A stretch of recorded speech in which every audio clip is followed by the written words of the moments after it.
इसके अलावा अरमान को अपनी स्किल को ज्यादा इस्तेमाल करने के लिए मजबूर होना पड़ सकता था, जितना वो करना नहीं चाहता था। बेशक अगर ललित ने अरमान के पास जाने की हिम्मत की, चाहे उसकी मार्शल आर्ट कितनी भी अच्छी क्यों ना हो, अरमान के सामने जो मूल रूप से कौशल सीखने के बाद एक स्पेशल फोर्स का सोल्जर बन गया था, वो उसे आसानी से कुचल सकता था। जेनिफर को हैरानी हुई। अरमान ने भी उसे देखकर मुस्कुराया। उसने अपना हाथ आगे बढ़ाया और कहा, जरूर ये लो। जेनिफर ने खंजर को एक मुस्कान के साथ ले लिया और अरमान को कड़वाहट से देखा। खंजर एक अच्छी चीज थी, लेकिन जो वो चाहती थी वो हार था। यह जाने बिना भी कि यह क्या है, हर कोई जानता था कि पहने जाने वाले ट्रेजर विशेष रूप से कीमती थे। जवाब का इंतजार किए बिना अरमान सभी की डरी हुई निगाहों के नीचे इमारत में चला गया। हर बार जब वो किसी बचे हुए आदमी की बगल से गुजरता तो वो आदमी उससे बच जाता और डर के मारे अपनी आंखें जमीन पर कर लेता था। ये देखकर जेनिफर ने अपनी जीभ चटकाई, लेकिन फिर भी खंजर को अपने पास ही रखा। जब वो इमारत में प्रवेश करने और बचे हुए लोगों के साथ साथ ललित द्वारा नियंत्रित चीज को व्यवस्थित करने की तैयारी कर रही थी, तो उसने देखा कि अभिषेक उसे सदमे भरे भाव के साथ देख रहा था। अभिषेक, क्या तुम ठीक हो? उसने भौहें सिकोड़ते हुए पूछा। मैं ठीक हूं। अभिषेक ने एक मजबूर मुस्कान के साथ सिर हिलाया। क्या सच में तुम ठीक हो? जेनिफर ने महसूस किया कि कुछ गड़बड़ है, लेकिन उसका मूड कुछ अच्छा नहीं था। इसीलिए उसने बस सिर हिलाया और इस बारे में ज्यादा सोचे बिना इमारत में चली गई। हालांकि ललित की मृत्यु हो गई थी और उसने अपनी की मेहनत के लिए एक ट्रेजर हासिल किया था, लेकिन सच्चाई ये थी कि अभिषेक की हिम्मत की कमी ने उसे थोड़ा परेशान किया था। वो जानती थी कि अगर उसने संकोच नहीं किया होता और सच में अपना 100% दिया होता तो ललित शायद उनके साथ होते लापरवाही से खिलवाड़ नहीं कर पाता। हालांकि अभिषेक में गोली चलाने की हिम्मत नहीं थी, जिससे ललित को उसे पकड़ने का मौका मिल गया, और अगर विक्रम ना होता तो वो मुश्किल में पड़ सकती थी। ये इसलिए भी था कि अभिषेक ने उसे नहीं बताया कि वो क्या सोच रहा था और बस उदास चेहरे के साथ उसका पीछा करता रहा। आखिर उसे अपनी गलतियों के बारे में कैसे पता नहीं चल सका। हालांकि अभिषेक को अपने बिहेवियर से ज्यादा इस बात से परेशानी हो रही थी कि जिस लड़की से वो बचपन से प्यार करता था, वो वास्तव में किसी दूसरे आदमी को देखकर मुस्कुरा रही थी। दूसरे लोगों के लिए यह कोई बड़ी बात नहीं हो सकती थी, लेकिन अभिषेक जानता था कि जेनिफर की मुस्कान हीरे से भी ज्यादा कीमती और रेयर थी। ये फैक्ट कि वो मुस्कुराई, भले ही वह छिपी हुई मंशा वाली मुस्कान थी, उसके लिए एक बड़ा आश्चर्य था। धीरे धीरे अभिषेक को ग्रुप के प्रत्येक मेंबर के साथ जेनिफर के अंतर और समानता का एहसास होने लगा, और पिछली घटनाओं को याद करने के बाद उसे निराशा हुई। अभिषेक को एहसास हुआ कि जेनिफर और अरमान, चाहे वे एक दूसरे को कितना भी नापसंद करते हों या उन पर संदेह करते हों, एक तरह से देखा जाए तो उन दोनों में काफी चीज एक जैसी ही थी। 20 या उससे ज्यादा बचे हुए लोग, जिन्हें अरमान और अन्य 3 लीडर्स ने खाने की प्रॉब्लम में मदद करने के लिए ट्रेनिंग ग्राउंड से बाहर लाए थे, उस ग्रुप में शामिल हो गए जिसको पहले ललित लीड कर था, क्योंकि ललित ने उन लड़कियों को बचाया था जो दुनिया के बदलने से पहले कैंपस में मौजूद थी। इसीलिए ग्रुप की ज्यादातर मेंबर लड़कियां थीं। बचे हुए लोगों की कुल संख्या लगभग 160 थी, जिनमें से लगभग 70% लड़कियां थीं। फिलहाल अरमान चौथी मंजिल पर एक टेबल पर कई लोगों जैसे जेनिफर, अभिषेक, विक्रम, मुस्कान और कुछ लोगों के साथ बैठकर कुछ जरूरी मामलों पर चर्चा कर रहे थे कि आगे क्या करना है। आखिरकार कोई भी वास्तव में इस यूनिवर्सिटी में हमेशा के लिए नहीं रहना चाहता था। उनमें से हर किसी के अपने टारगेट थे, लेकिन उनमें से ज्यादातर अपने परिवारों के साथ फिर से जुड़ने की उम्मीद कर रहे थे।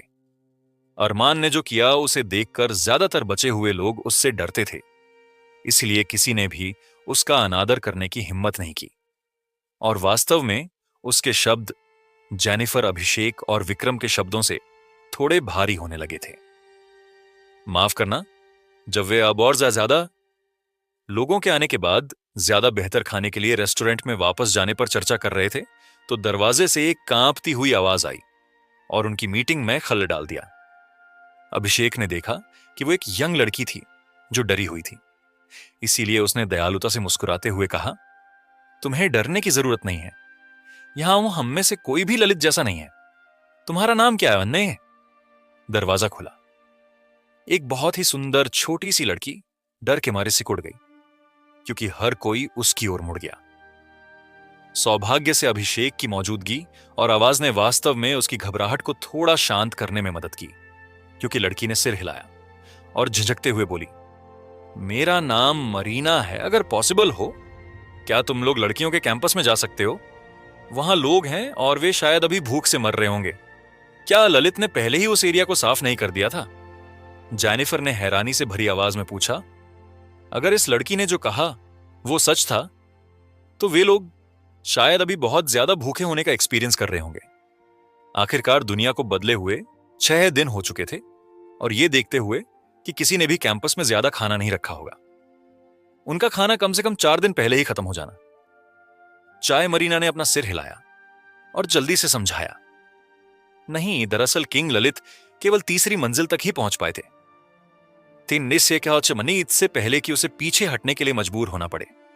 हमारे जाने से पहले यह केवल संयोग से था कि मुझे एक अजीब झोंबी की झलक मिली, जिसकी स्किन नीली थी और उसकी आंखें हरी थीं। लड़की की बातें सुनकर अरमान का चेहरा थोड़ा बदल गया, और वो फर्स्ट स्टेज ब्लेजिंग बीटल के बारे में सोचने से खुद को रोक नहीं पाया। अगर ये झोंबी भी फर्स्ट स्टेज तक इवॉल्व हुआ प्राणी हुआ तो इससे लड़ना वाकई मुश्किल होने वाला है। और ईमानदारी से अरमान को इसे हराने का 100% भरोसा नहीं था। जेनिफर की आंखें विशेष रूप से तेज थीं, और उसने उसके हाव भाव में आए बदलाव को नोटिस किया। उसने अपनी आंखें सिकोड़ते हुए पूछा, अरमान, क्या तुम्हें लगता है कि वो अजीब झोंबी भी उसी लेवल का राक्षस है जिस लेवल का वो हाथी बीटल है जिसे तुमने तब मारा था? जेनिफर का सवाल सुनकर विक्रम और अभिषेक की बॉडी फ्रिज सी हो गई, और वो बिना पल के झपकाए अरमान को देख रहे थे। रुको, 1 मिनट रुको। विक्रम ने मेज पटक दी और अपने पैरों पर कूद पड़ा, और उसने जेनिफर को चौड़ी आंखों से देखा। तुम कह रही हो कि पहले वाला विशालकाय डरावना हाथी अरमान द्वारा हराया गया और मारा गया था? विक्रम को इस पर यकीन नहीं हुआ। उसने खुद मरे हुए विशालकाय हाथी को बॉडी से निकलने वाली जबरदस्त शक्ति को महसूस किया था। फिर वो कल्पना भी नहीं कर सकता था कि वो क्रिएचर जब जिंदा था तो कितना भयानक था। हालांकि अरमान ने इसे अकेले ही हरा दिया था। विक्रम को इस बात पर बिल्कुल भी यकीन नहीं हुआ। जेनिफर, क्या तुम्हें इस बात पर यकीन है? अभिषेक ने भी पूछने से पहले हिचकिचाहट दिखाई। मेरा मतलब है, तुमने खुद उसे हाथी को हराते हुए देखा था।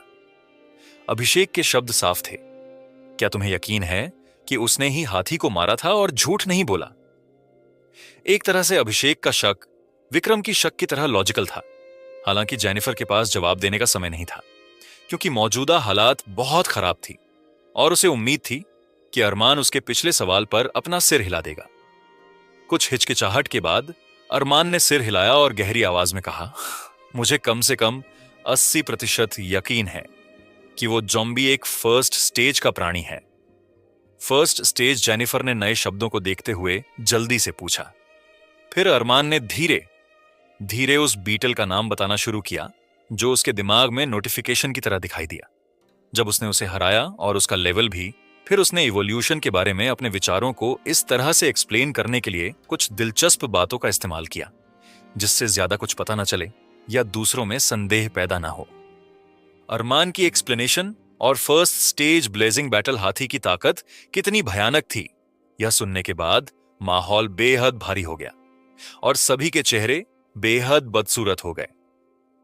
अरमान की ओर सबकी नजरें फिर से बदल गई थीं, जिससे डर और सम्मान की एक और लेयर जुड़ गई थी।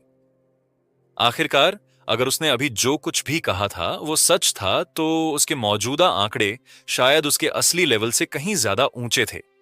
सबके हाव भाव देखकर और चुप्पी का फायदा उठाते हुए अरमान ने सीरियस आवाज में कहा, ईमानदारी से कहूंगा, मेरा इरादा उन लोगों को बचाने के लिए अपनी जान जोखिम में डालने का नहीं है, जिन्हें मैं सही से जनता भी नहीं और जो शायद मुझे ठीक से धन्यवाद भी नहीं देंगे।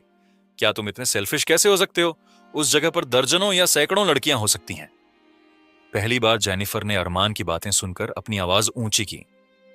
मेरे बारे में क्या? अरमान ने उसे उदासीनता से देखा और धीरे से जवाब दिया, ईमानदारी से कहूं तो जीवित रहने के अलावा मेरा एकमात्र गोल अपने परिवार को ढूंढना है।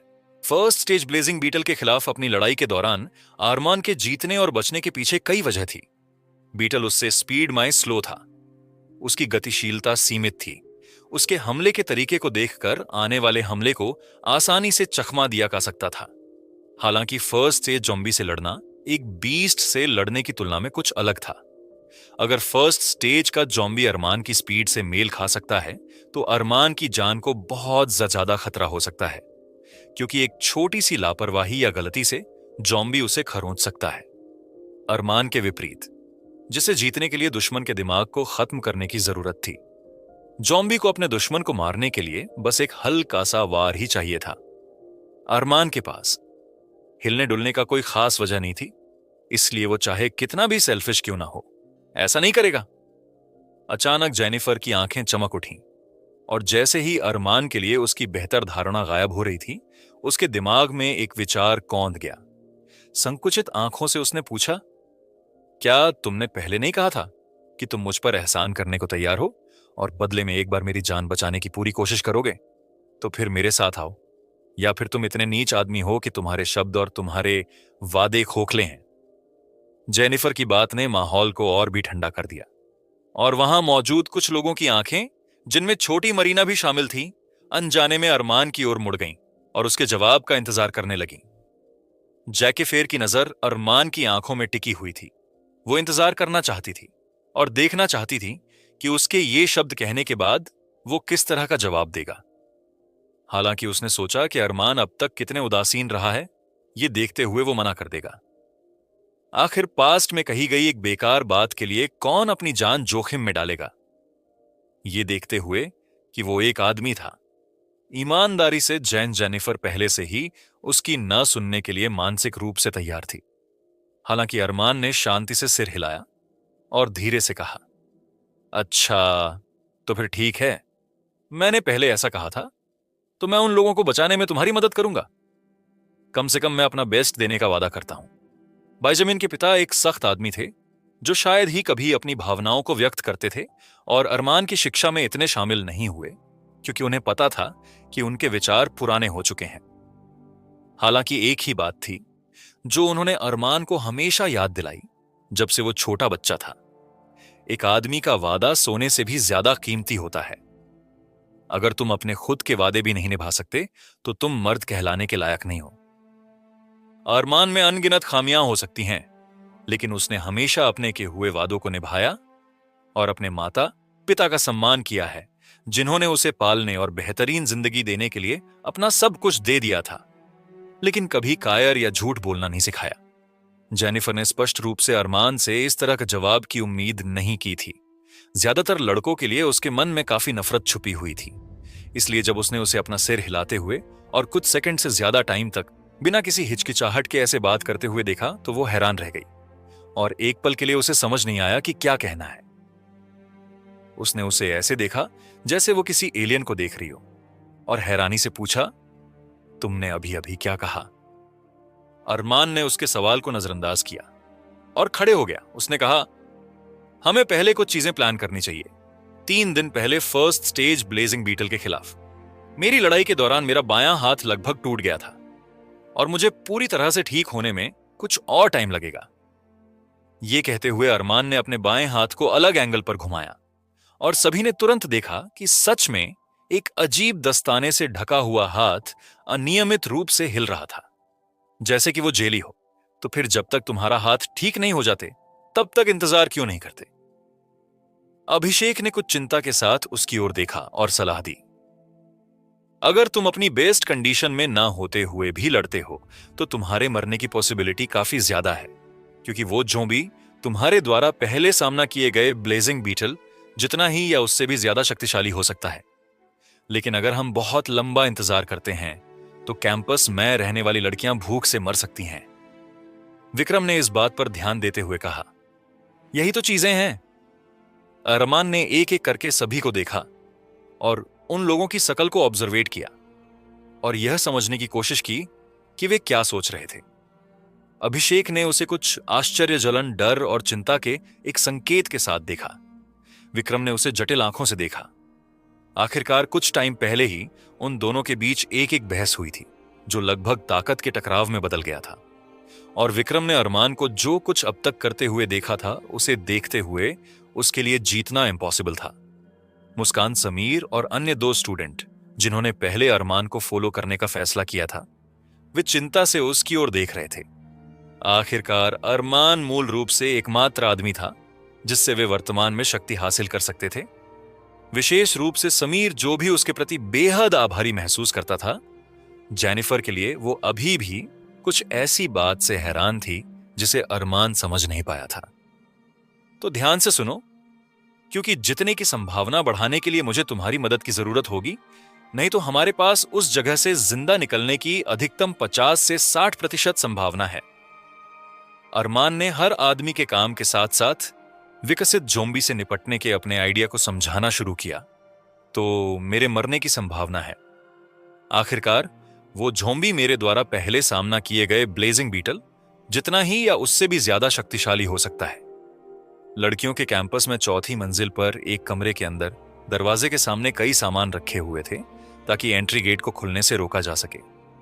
4 लड़कियां एक बिस्तर पर एक दूसरे से छिपकर बैठी थीं। उनकी आंखें डर और थकावट से भरी हुई थीं। पूरे कमरे में सन्नाटा छाया हुआ था, मानो वहां कोई रहता ही ना हो। माहौल बहुत उदास था। चारों लड़कियां स्पष्ट रूप से समझ गई थीं कि ज़ॉम्बी आवाजों से बता सकते हैं कि वे कहां हैं, इसलिए उनमें से किसी ने भी बहुत ऊंची आवाज में बोलने की हिम्मत नहीं की।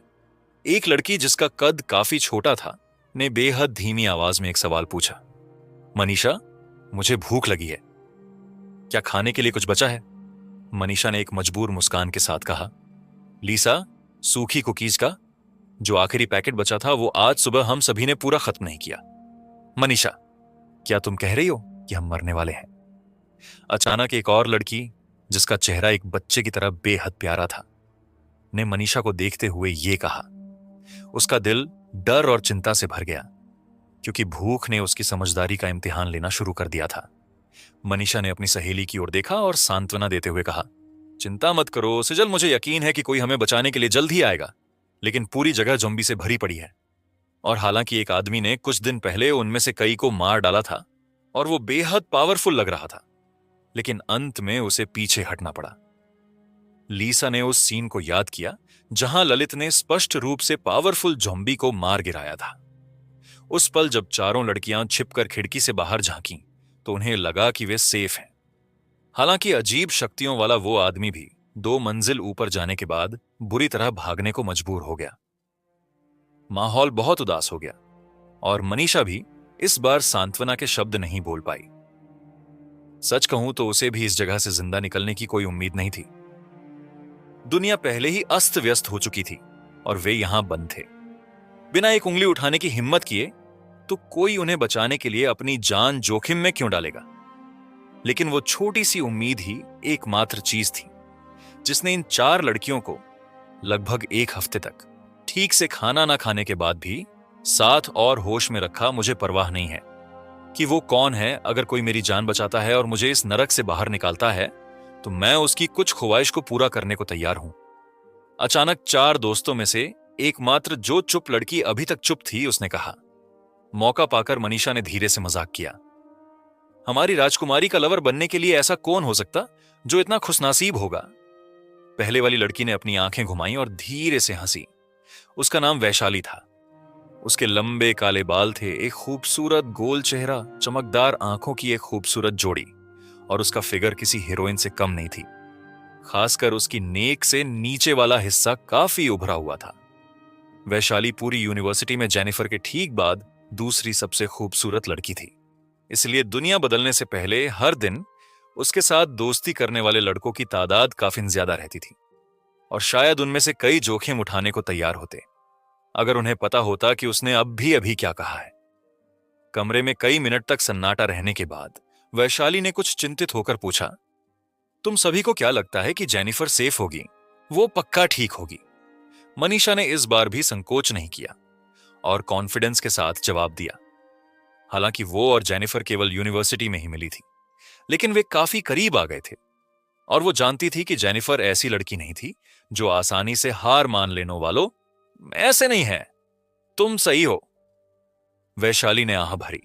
वो और जेनिफर कई सालों से दोस्त थे, इसीलिए ये उसके लिए साफ था कि उसकी दोस्त कभी कभी घमंडी हो सकती है और उसका उदासीन रवैया ज्यादातर लोगों को थोड़ा परेशान कर सकता है। लेकिन उसके परिवार की सख्त परवरिश और पिछली गलतियों की वजह से जेनिफर निश्चित रूप से उन चारों के अपोजिट मौत का इंतजार नहीं करेगी। जेनिफर की लाइफ पहले से ही काफी कठिन और दुख भरी रही थी, इसीलिए ये नई दुनिया उसे इतनी जल्दी तो बदल नहीं पाएगी। ये वही था जो वैशाली को कॉन्फिडेंस दे रहा था। धमाका! अचानक दूर से किसी चीज के टकराने की आवाज, सन्नाटे के बीच गूंज उठी। चारों लड़कियां सावधानी से खिड़की के पास पहुंची। उनकी आंखें डर से भरी हुई थीं, लेकिन साथ ही उस आतंक के बीच आशा की एक छोटी सी किरण भी थी। इस इमारत से बचाए जाने और रिहा किए जाने की उम्मीद, जो अब एक जेल बन गई थी। एक ऐसी जेल जो उन्हें सेफ तो रखती थी, लेकिन साथ ही धीरे धीरे उन्हें मार भी रही थी। देखो, ये एक आदमी है। मनीषा खुशी से चिल्लाए बिना नहीं रह सकी, क्योंकि उन्होंने अपनी आवाज को कंट्रोल में रखने की कोशिश की। क्या यह हो सकता है कि आखिरकार मदद आ गई है? लीसा ने देखा कि अचानक हुई आवाज की वजह से आसपास के इलाके में लाशें हिलने लगीं। ये जीव जो चुपचाप और बिना हिले डुले उस जगह को घेरे हुए थे। यही वजह थी कि भूख के बावजूद भी कोई भी लड़की खिड़की से भागने की कोशिश नहीं कर रही थी। लेकिन अचानक हुई आवाज ने सन्नाटे को तोड़ दिया और उन्हें बाहर देखने के लिए मजबूर कर दिया। वैशाली और सीजल ने भी चमकती आंखों से इस सीन को देखा। एक बार और हमेशा के लिए नरक से बचाए जाने की उम्मीद उनके मन में जाग उठी। अरमान, जेनिफर, विक्रम और अभिषेक 4 मंजिला इमारत के ऊपर खड़े थे और कांपते कदमों से ज़ॉम्बी को अपनी ओर बढ़ते देख रहे थे। वो बच्चा अब जरूर बहादुर हो गया, विक्रम ने आश्चर्य से आगे देखते हुए कहा। कई मीटर दूर जमीन पर समीर सड़क के बीच में जो कुछ भी पाता था, उससे आसपास की इमारतों की खिड़कियों को बर्बाद कर रहा था।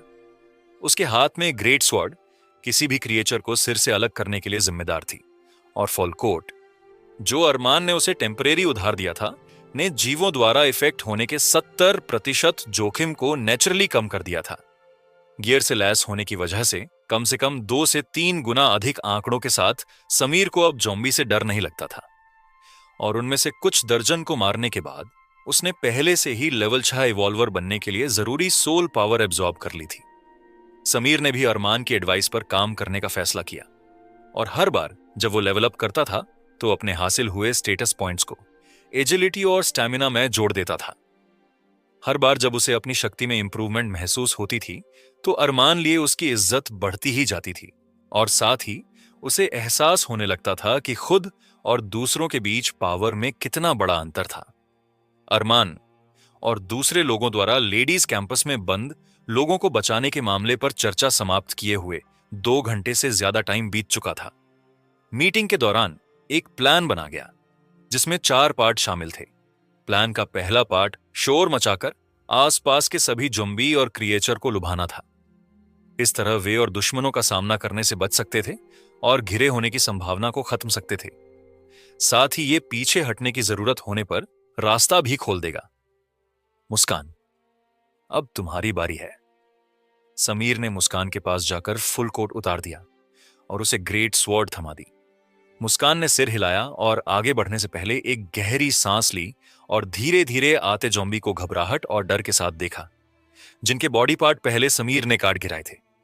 20 से ज्यादा ज़ॉम्बीज जमीन पर अपने ही खून में तड़प रहे थे, जो उनके घावों से ब्लड बह रहा था, और वे लगातार उसकी दिशा में घुर्रा रहे थे।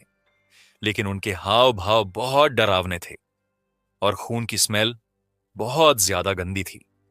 मुस्कान ने अपने दांत पीस लिए और तलवार को ऊपर उठाकर भयंकर रूप से नीचे की ओर अटैक किया। आपने नॉर्मल ज़ॉम्बी लेवल 4 की सोल पावर हासिल कर ली है।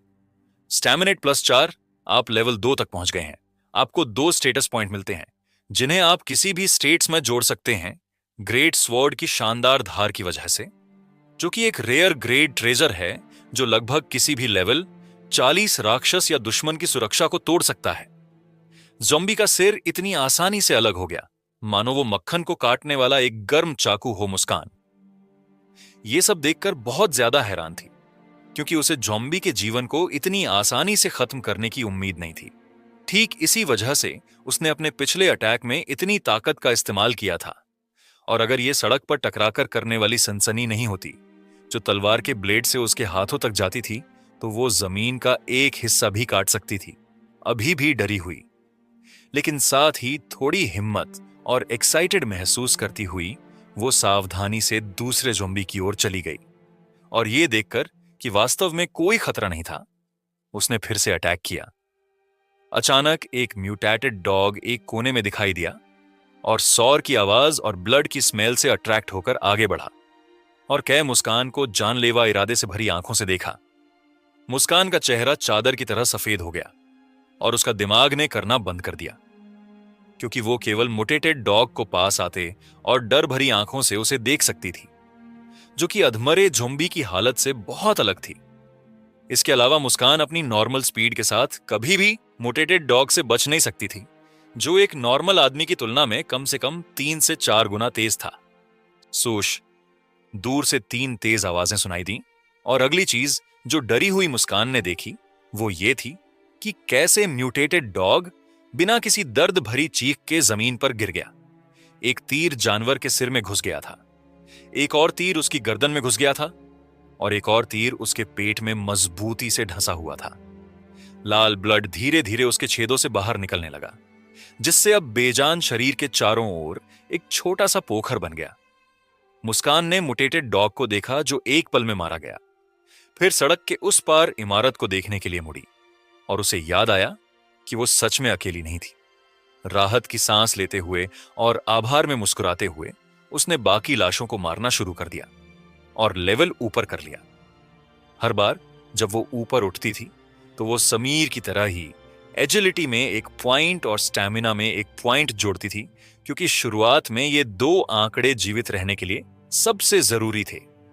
पर्याप्त एगिलिटी के साथ कोई भी हमलों से बच सकता था और भाग सकता था। साथ ही लड़ने की पॉसिबिलिटी भी बढ़ सकती है, लेकिन थकावट को झेलने के लिए स्टैमिना की जरूरत होती है। अभिषेक ने धीरे से आह भरी और अपना धनुष नीचे कर दिया। फिलहाल अभिषेक का धनुष कोई ट्रेजर नहीं था, ये उसके तीरों की तरह ही एक नॉर्मल धनुष था। इसीलिए मुटेटेड डॉग के फर को भेदने के लिए उसे कुछ जादुई शक्ति का इस्तेमाल करके तीरों की नोक में कुछ मैना डालना पड़ा था, क्योंकि वो अभी तक इस नई शक्ति ऊर्जा को कंट्रोल करने में काफी अच्छा नहीं था। इसीलिए लंबे समय में खपत काफी ज्यादा थी। हमें प्लानिंग के तीसरे पार्ट के साथ जल्द ही शुरुआत करनी चाहिए, अरमान ने कहा और जवाब का इंतजार किए बिना इमारत से बाहर कूद गया। पॉलिंग का दूसरा भाग ठीक उसी मौके का फायदा उठाना था जिससे उन लोगों को लड़ने का साहस मिल सके, और प्रेजेंट में इसे खत्म करने के लिए बहुत कम समय बचा था। इसलिए ये आखिरी 2 पार्ट को शुरू करने का टाइम था, जो असली लड़ाई की असली शुरुआत करना था। समीर अरमान ने और ज्यादा ज़ॉम्बी को अट्रैक्ट करने की चिंता किए बिना जोर से चिल्लाया। समीर जल्दी से उसके पास गया और प्रशंसा और इज्जत से भरी नजर से पूछा, बड़े भाई, क्या आपको कुछ चाहिए? अभी के लिए इतना ही काफी है। मुस्कान, सलमान और कायलीन को वापस आराम करने के लिए बुलाओ, अरमान ने गहरी आवाज में ऑर्डर देते हुए कहा।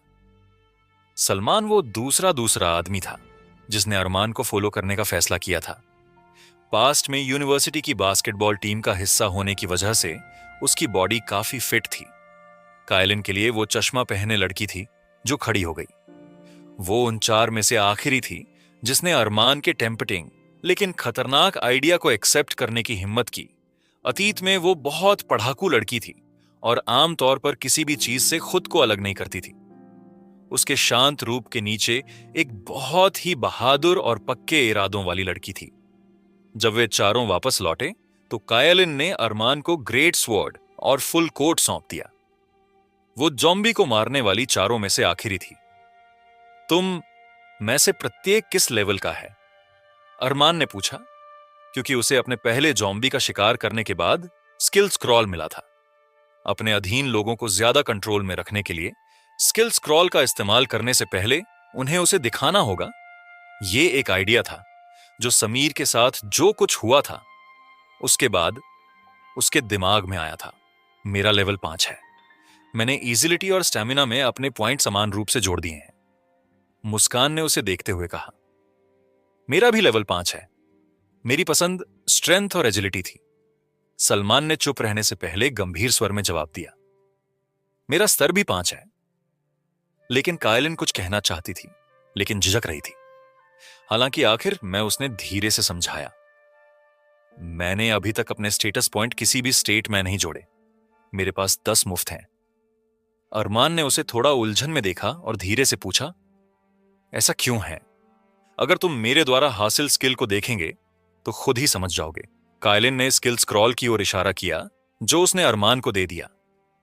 अरमान ने कुछ नहीं कहा और स्किल स्क्रॉल का निरीक्षण करने से पहले चुपचाप सिर हिलाया। Agility boost and a classified passive skill level 3। इस स्किल को सीखने के बाद एगिलिटी में हमेशा के लिए +20 अंक की वृद्धि होती है। Power boost passive skill level 3। इस स्किल को एक्टिवेट करने के लिए आपको 3 मैना अंक खर्च करने होंगे। एक्टिवेट होने के बाद यह 5 मिनट के लिए शक्ति को +35 अंक तक बढ़ा देता है। इफेक्ट समाप्त होने के बाद स्किल का कूल डाउन टाइम 20 मिनट का होता है। Lesser healing first stage skill level 1। इस स्किल को एक्टिवेट करने के लिए 10 मैना अंक खर्च करने होंगे और इस्तेमाल करने वाले के पास कम से कम 5 मैजिक पॉइंट होने चाहिए। यह छोटे मोटे घावों को ठीक कर सकता है और इसके लगातार उपयोग से हड्डियों के फ्रैक्चर के उपचार में तेजी आ सकती है। मैजिकल पावर इलाज को इफेक्ट करती है। इसका उपयोग दिन में 2 बार किया जा सकता है और उसके बाद यह 12 घंटे के लिए कूल डाउन में चला जाता है। एजिलिटी बढ़ाने का काम मुस्कान ने किया था, पावर बढ़ाने का काम सलमान ने किया था और कम हीलिंग का काम कायलिन ने किया था। पहले 2 कौशलों के लिए अरमान की प्रतिक्रिया काफी सहज थी। हालांकि कायलिन द्वारा प्राप्त कौशल को देखकर वो सरप्राइज्ड हुए बिना नहीं रह सका। यहां तक कि जब समीर ने ज़ॉम्बी को अक्षम कर दिया था तब भी कायलिन ने वास्तव में इतना अच्छा कौशल प्राप्त किया था। यह कुछ ऐसा था जिसकी अरमान ने उम्मीद नहीं की थी। लिलिथ ने कुछ दिन पहले उसे जो बताया था उसके हिसाब से अगर वे अधिक शक्तिशाली राक्षसों का शिकार भी करते हैं तो भी उन्हें वही मिलेगा जो उन्हें ज़ॉम्बी को मारने पर मिलेगा। क्योंकि सोल रिकॉर्ड ये भेद करने में सक्षम था कि किसी व्यक्ति को बाहरी मदद कब मिली और कब उसने खुद कुछ किया। यही वजह था कि अरमान ने अधिक शक्तिशाली राक्षसों की तलाश करने की जहमत नहीं उठाई। उसे उम्मीद नहीं थी कि कायलिन को इतनी अच्छी क्वालिटी वाला कौशल प्राप्त होगा। हालांकि वो किसी भी तरह से युद्ध में उपयोगी नहीं थी, लेकिन इस कौशल के साथ जब तक कोई उसकी रक्षा करता था वह पीछे से हीलिंग का ध्यान रख सकती थी। बेशक ऐसा संभव होने के लिए कायलिन के पास बहुत सारा मैना होना चाहिए था और जितना अधिक जादू उतना ही बेहतर था। हालांकि अभी भी उसे काफी लंबा सफर तय करना था। अरमान ने चश्मे वाली लड़की को ऐसे देख रहा था जैसे कि वो कोई खजाना हो, शायद उसकी नजर में आए। बदलाव को महसूस करते हुए कायलिन थोड़ा शर्माते हुए, थोड़ा सा घबराए बिना नहीं रह सके। कायलिन, तुम्हारे मौजूदा आंकड़े क्या हैं? अरमान ने एक पल सोचने के बाद पूछा। कायलिन की आंखें हिल गईं, क्योंकि उसने अपनी स्टेटस स्क्रीन को देखा जिसे केवल वो ही देख सकती थी, और ध्यान से कहा, स्ट्रेंथ 4, एजिलिटी 5, स्टैमिना 8, मैना 20, मैजिक 35। यहां यही लिखा है। अरमान की आंखें चमक उठीं और लिली की आवाज उसके बगल में सुनाई दी। ओह, इस लड़की में अच्छी मात्रा में जादुई शक्ति है। वास्तव में जबकि वो अरमान की तुलना में उतनी प्रभावशाली नहीं थी और जबकि उसके बाकी आंकड़े सबसे अच्छे से औसत थे, कायलिन के पास कम से कम 2 गुना मन था, जितना कि एक सामान्य व्यक्ति के सोल रिकॉर्ड के आगमन के बाद प्राप्त कर सकता था। और उसकी जादुई शक्ति भी एक ह्यूमन टैलेंट के ऊपर के लेवल पर थी। मैं समझ गया। अरमान ने अपने चेहरे पर आश्चर्य को जाहिर किए बिना बाहरी रूप से शांत रहा और धीरे से कहा, अपने सभी अंक मन और जादू में जोड़ दो। ठीक है। कायलिन ने दोनों आंकड़ों को 10-10 पॉइंट बांटने से पहले तुरंत सिर हिलाया। वो अरमान के इरादे को भी समझ गई और मन ही मन खुश हो गई। हालांकि यह सच था कि मुस्कान और बाकी लोगों की तुलना में उसकी युद्ध शक्ति बेहद कम होगी। अगर वह किसी एक्टिव मैजिक स्किल पर अपना हाथ रखने में कामयाब हो जाती तो उसकी शक्ति भी आसमान छू जाती, ड्रैगन गेट से छलांग लगाने वाली मछली बन जाती। इसके अलावा जब तक अरमान वहां था, कायलिन जानती थी कि उसकी प्रोटेक्शन और भलाई की गारंटी जरूर होगी। अगर अरमान मर गया तो तब कायलिनी के पास उसे हराने में सक्षम दुश्मन के खिलाफ बचने की कोई उम्मीद नहीं होगी। इसलिए वो उन समस्याओं के बारे में भी चिंता नहीं करती थी जिनका उसके पास कोई तोड़ नहीं था। तुम में से हर कोई अपना अपना स्किल सीख लो। अरमान ने कायलिन को देखने से पहले स्किल स्क्रॉल को वापस कर दिया और आदेश दिया, कायलिन, मेरे बाएं हाथ पर अपना स्किल का इस्तेमाल करो। उसके हाथों में स्क्रॉल अनगिनत लाइट के किरणों में बदल गया, जो उसके शरीर में प्रवेश कर गए। उसकी आत्मा की गहराई में अजीब सफेद रेखाओं वाला एक पारदर्शी रंगीन ऋण बन गया। कायलिन ने दोनों हाथ आगे बढ़ाए और मानो उसने अपनी पूरी जिंदगी यही किया हो। उसने स्किल को एक्टिवेट किया। उसके हाथों में एक हल्की पीली सफेद रोशनी चमकी और अरमान के टूटे हाथ को ढक दिया। अपने आधे मैना पॉइंट के अचानक खत्म हो जाने के बाद कायलिन का चेहरा थोड़ा पीला पड़ गया। हालांकि अरमान को अभी भी उसे घूरते हुए देखकर उसने अपने दांत पीस लिए और एक बार फिर से अपना स्किल एक्टिवेट किया। इस तरह कुछ ही सेकंड में उसका सारा मैना खत्म हो गया।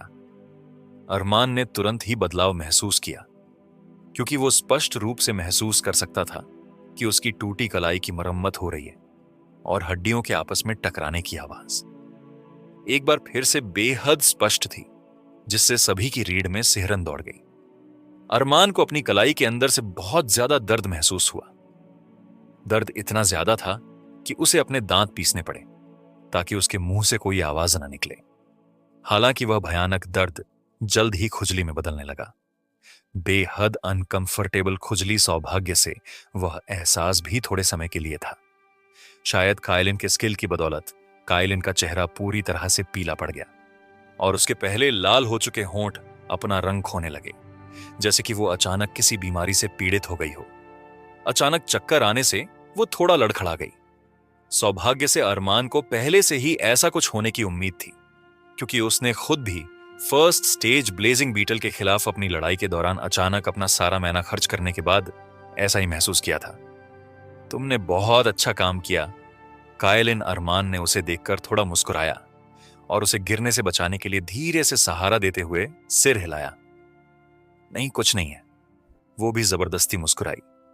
हालांकि वो थक गई थी और इतने कम समय में अपने सारे मैना का इस्तेमाल करने के कारण उसे कुछ कमजोरी महसूस हो रही थी, लेकिन वो वास्तव में बहुत सेटिस्फाई महसूस कर रही थी, क्योंकि अरमान, जो आमतौर पर दूसरों के प्रति उदासीन और लापरवाह था, उससे ऐसी प्रशंसा प्राप्त करने का मतलब था कि वो सच में उसके पिछले काम की सराहना करता था, चाहे वह कितना भी छोटा क्यों ना हो।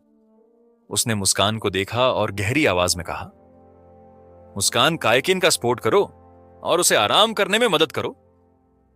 मुस्कान ने सिर हिलाया और जल्दी से उसका सपोर्ट करने के लिए आगे बढ़ी और वे दोनों इमारत के अंदर चले गए।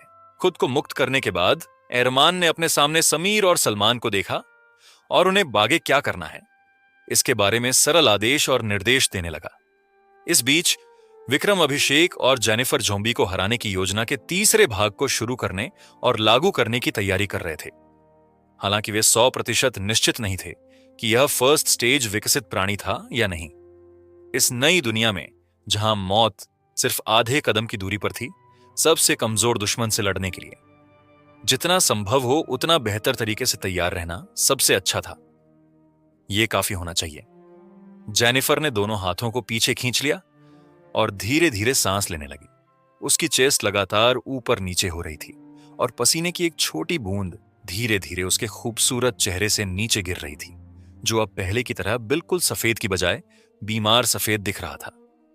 उसके सामने लगभग आधा मीटर लंबा एक बर्फ का खंभा था। बर्फ के खंभे की लंबाई के साथ साथ लगभग 5 सेंटीमीटर लंबे बर्फ के कांटे थे, जो बाहर की ओर इशारा कर रहे थे। यह एक ऐसा हथियार था जिसमें बहुत ज्यादा छेद करने की शक्ति थी, जो टारगेट के शरीर में आसानी से घुस सकता था, और शरीर के साथ विपरीत दिशा में लगे स्पाइक्स की वजह से इससे छेदे गए किसी भी व्यक्ति के लिए आसानी से मुक्त होना बेहद मुश्किल होता। क्या तुम ठीक हो? अभिषेक ने उसकी पीठ थपथपाते हुए पूछा। तुम्हें चिंता करने की जरूरत नहीं है, मैं ठीक हूं। जेनिफर ने धीरे से अपना सिर हिलाया और बर्फ के डंडे को बेहतर तरीके से देखने के लिए उसे उठाने के लिए एक कदम आगे बढ़ाया। हालांकि ये एक खंबे की तरह बहुत पतला था और बहुत ही कमजोर दिख रहा था, लेकिन जेनिफर को अपनी बनाई हुई चीज पर पूरा भरोसा था। आखिरकार उसने अपना 90% मैना खर्च कर दिया था। यही वजह थी कि वो मानसिक रूप से इतनी थकी हुई थी। जेनिफर ने न केवल अपना सारा मैना इस छोटे से आधे मीटर के बर्फ के खंभे में डाल दिया था, बल्कि उसने अपनी जादुई शक्ति का हर हिस्सा भी इसमें भर दिया था और अपने मस्तिष्क की हर कोशिका को अपनी क्रिएशन पर फोकस कर दिया था। यह कहना कि यह बर्फ का खंबा उसके द्वारा अब तक बनाए गए आइस के स्किल से बनाया गया सबसे मजबूत और सबसे टिकाऊ वेपन था, किसी भी तरह से गलत नहीं था। अपने वेपन को टेस्ट करने और उसकी की ताकत की जांच करने के लिए उसने विक्रम से अपनी पूरी ताकत का इस्तेमाल करते हुए अपने हथौड़े से बर्फ के खंबे पर अटैक करने को कहा। अगर यह चीज टूट जाती है तो बाद में मुझे दोष मत देना। विक्रम ने छोटे खंबे को देखते हुए अपना सिर खुजाए हुए कहा, अगर यह कम से कम इतना भी रेजिस्टेंस नहीं कर सकता है तो हमने जो योजना पहले बनाई थी वो कभी भी काम नहीं करेगी। जेनिफर ने ठंडी वॉइस में जवाब दिया। विक्रम ने अपने कंधे उचकाए और हथौड़े को ऊपर उठाया। जोरदार गर्जना के साथ उसने अपनी पूरी ताकत से नीचे की ओर अटैक किया और हैमर के वजन का बेहतरीन तरीके से इस्तेमाल किया। धमाका। एक जोरदार धमाके के साथ जमीन हिल गई, जैसे कि वो किसी भी पल ढह जाएगी, और 1 मीटर से अधिक लंबी कई दरारें दिखाई दी। हालांकि अभिषेक के आश्चर्य और विक्रम के अविश्वास के लिए हथौड़े के नीचे बर्फ का खंभा जो इंपैक्ट का खामियाजा भुगत रहा था, सच में टुकड़े टुकड़े भी नहीं हुआ, क्योंकि ये अभी भी हड्डियों को ठंडा करने वाली ठंडक छोड़ रहा था, जो सब कुछ जमा देने में कैपेबल लग रहा था। इंप्रेसिव अभिषेक ने ईमानदारी से वेपन की तारीफ की। उस पहले के इंपैक्ट से पूरी दीवार गिर जानी चाहिए थी, लेकिन जेनिफर द्वारा तैयार की गई बर्फ के खंबे ने इसे ऐसे झेला जैसे कि यह कुछ भी नहीं था।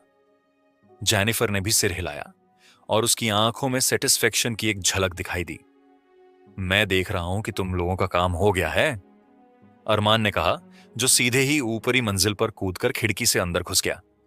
हालांकि पास्ट में ऐसा करना इम्पॉसिबल था, लेकिन उसके मौजूदा आंकड़ों के साथ ऐसा करना अब कोई बड़ी बात नहीं थी। यहां सब हो गया, अभिषेक ने जवाब दिया और क्यूरोसिटी से उसकी ओर देखते हुए पूछा, तुम्हारी तरफ की चीजें पूरी हो गई हैं? पूरी हो गई, अरमान ने जवाब दिया और अपने बाएं हाथ की जांच करते हुए एक कोने में बैठ गया। पहले अरमान ने अनुमान लगाया था कि उसकी टूटी हुई कलाई को पूरी तरह से ठीक होने में कम से कम 1 और वीक लगेगा। हालांकि उसे यह जानकर सरप्राइज हुआ कि अब उसे पूरी तरह से ठीक होने में लगभग 5 दिन ही लगेंगे। इसकी वजह नेचुरली काइलिन द्वारा उस पर इस्तेमाल किया गया लेसर हीलिंग स्किल था। बेशक काइलिन का लेसर हीलिंग स्किल अकेले अरमान के जल्दी ठीक होने की वजह नहीं था। दूसरी वजह उसका ज्यादा पॉइंट हेल्थ आंकड़े भी थे, जो एक नॉर्मल आदमी की तुलना में उसके इलाज के प्रोसेस को लगभग 10 गुना तेज कर रहे थे। 90 हेल्थ पॉइंट और काइलिन की स्किल के साथ साथ एक नॉर्मल आदमी की तुलना में उसकी हाई मैजिकल पावर के साथ जिस स्पीड से अरमान ठीक हो रहा था, वो बस हैरान करने वाला था। अरमान ने अनुमान लगाया कि 3 दिनों तक दिन में 2 बार ट्रीटमेंट के साथ उसकी टूटी हुई हड्डियां फिर से जुड़ जाएंगी और ठीक हो जाएंगी। उसके चेहरे पर एक छोटी सी मुस्कान आ गई जब उसने सोचा कि उसके पास्ट और प्रेजेंट के बीच शक्ति में कितना बड़ा अंतर था। अरमान यह देखने के लिए इंतजार नहीं कर सकता था कि फ्यूचर में वह और क्या क्या कर सकता है। बेशक पहले उसे अगली लड़ाई से बचने की जरूरत थी, जिसमें एक खरोंच का मतलब मौत था। तभी फ्यूचर की पॉसिबिलिटी के बारे में सोचना पॉसिबल था। हालांकि अगर वो इतना भी नहीं कर पाया तो इसका मतलब था कि रास्ते में कहीं ना कहीं जल्दी या बाद में वो गिर जाएगा। जब अरमान अपनी बॉडी की कंडीशन की जांच कर रहा था, जेनिफर खत्म हो चुके मैना को रिकवर करने के लिए दूसरे कोने में बैठ गई थी। आखिरकार वो आने वाली लड़ाई में एक जरूरी वॉरियर थी।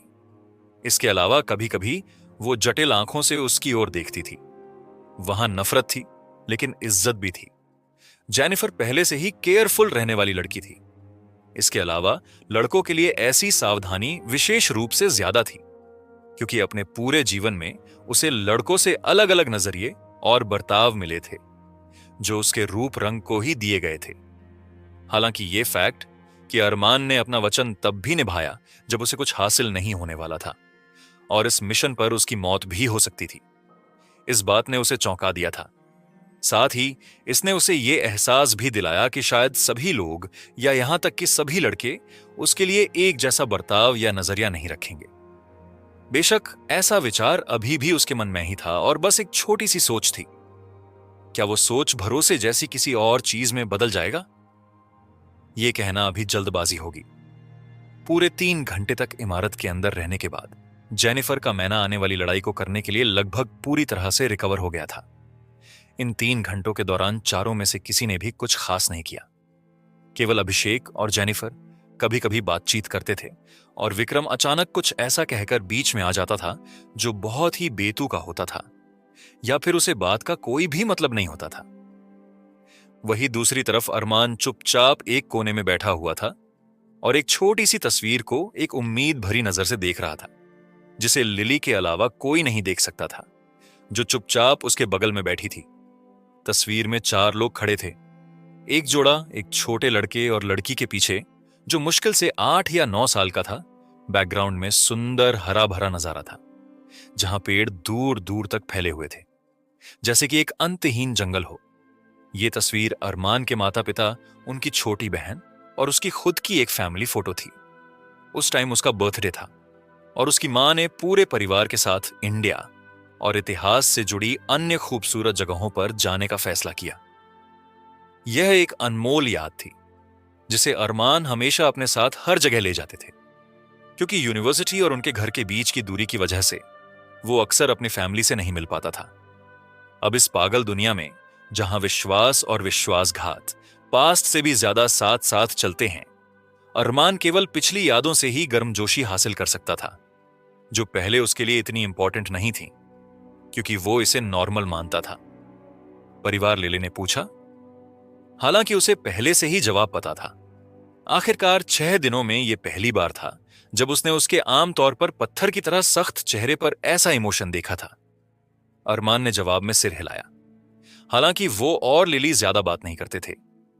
अरमान जानता था कि वो उसके लिए ही वहां थी, और अजीब तरह से उसकी आत्मा की गहराई में उसे भरोसा था कि वो उसे धोखा नहीं देगी।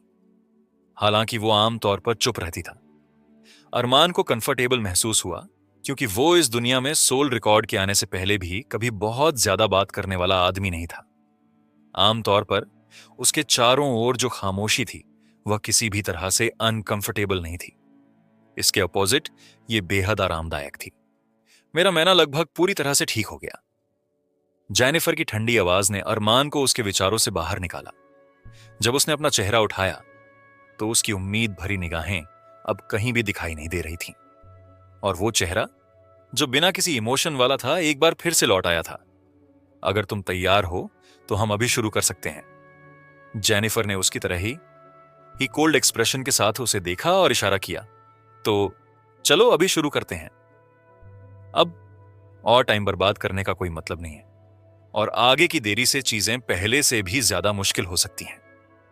अरमान खड़ा हो गया और एक छोटी सी आह भरी जेनिफर और दोनों लोगों ने सिर हिलाकर एग्री किया कि वे भी उसी तरह सोचते हैं, और वे भी खड़े हो गए। अरमान कुछ बोलना चाहता था, लेकिन एक पल की हिचकिचाहट के बाद उसने बस अपना सिर हिलाने का फैसला किया और बिना एक और शब्द कहे खिड़की की ओर चल दिया। इससे पहले कि वो वहां से निकल, पता अभिषेक की आवाज उसके पीछे गूंजी, अरे अरमान! अरमान ने पलटकर उसे सवालिया निगाहों से देखा। केयरफुल रहो, अगर तुम्हें लगता है कि जॉम्बी बहुत ज्यादा मजबूत है तो बचकर निकल जाना, हम किसी और दिन कोशिश कर सकते हैं। अभिषेक ने सिर हिलाया और सीरियस एक्सप्रेशन से उसकी ओर देखा। थोड़ी हैरानी के बाद अरमान ने सिर हिलाया और क्लियर आवाज में कहा, मैं अगले प्लान के लिए तुम पर डिपेंड हूं। अभिषेक ने उसे अंगूठा दिखाया, जैसे कि उसे बता रहा हो कि यह सब उसके ऊपर छोड़ दे। यह देखकर अरमान ने अब और देर नहीं की और खिड़की से बाहर कूद गया। इससे पहले कि वो पूरी तरह से नीचे उतर पाता, वो नीचे उतरने से पहले ही इतनी ज्यादा तेज स्पीड से आगे बढ़ा कि वो कुछ दूर इमारत के पास दिखाई दिया।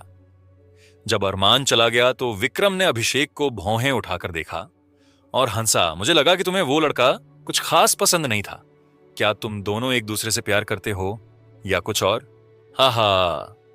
अभिषेक ने भौहें सिकोड़ी और कुछ गुस्से से उसे घूर कर देखा और धीरे से कहा, मैं उसे कुछ खास पसंद नहीं करता। इसकी वजह उसका पिछला किया गया काम है। वो प्यार में मेरा कंपटीशन नहीं है। इसके अलावा सिर्फ इसलिए कि मैं अरमान को उसकी क्रूएलिटी की वजह से बहुत पसंद नहीं करता।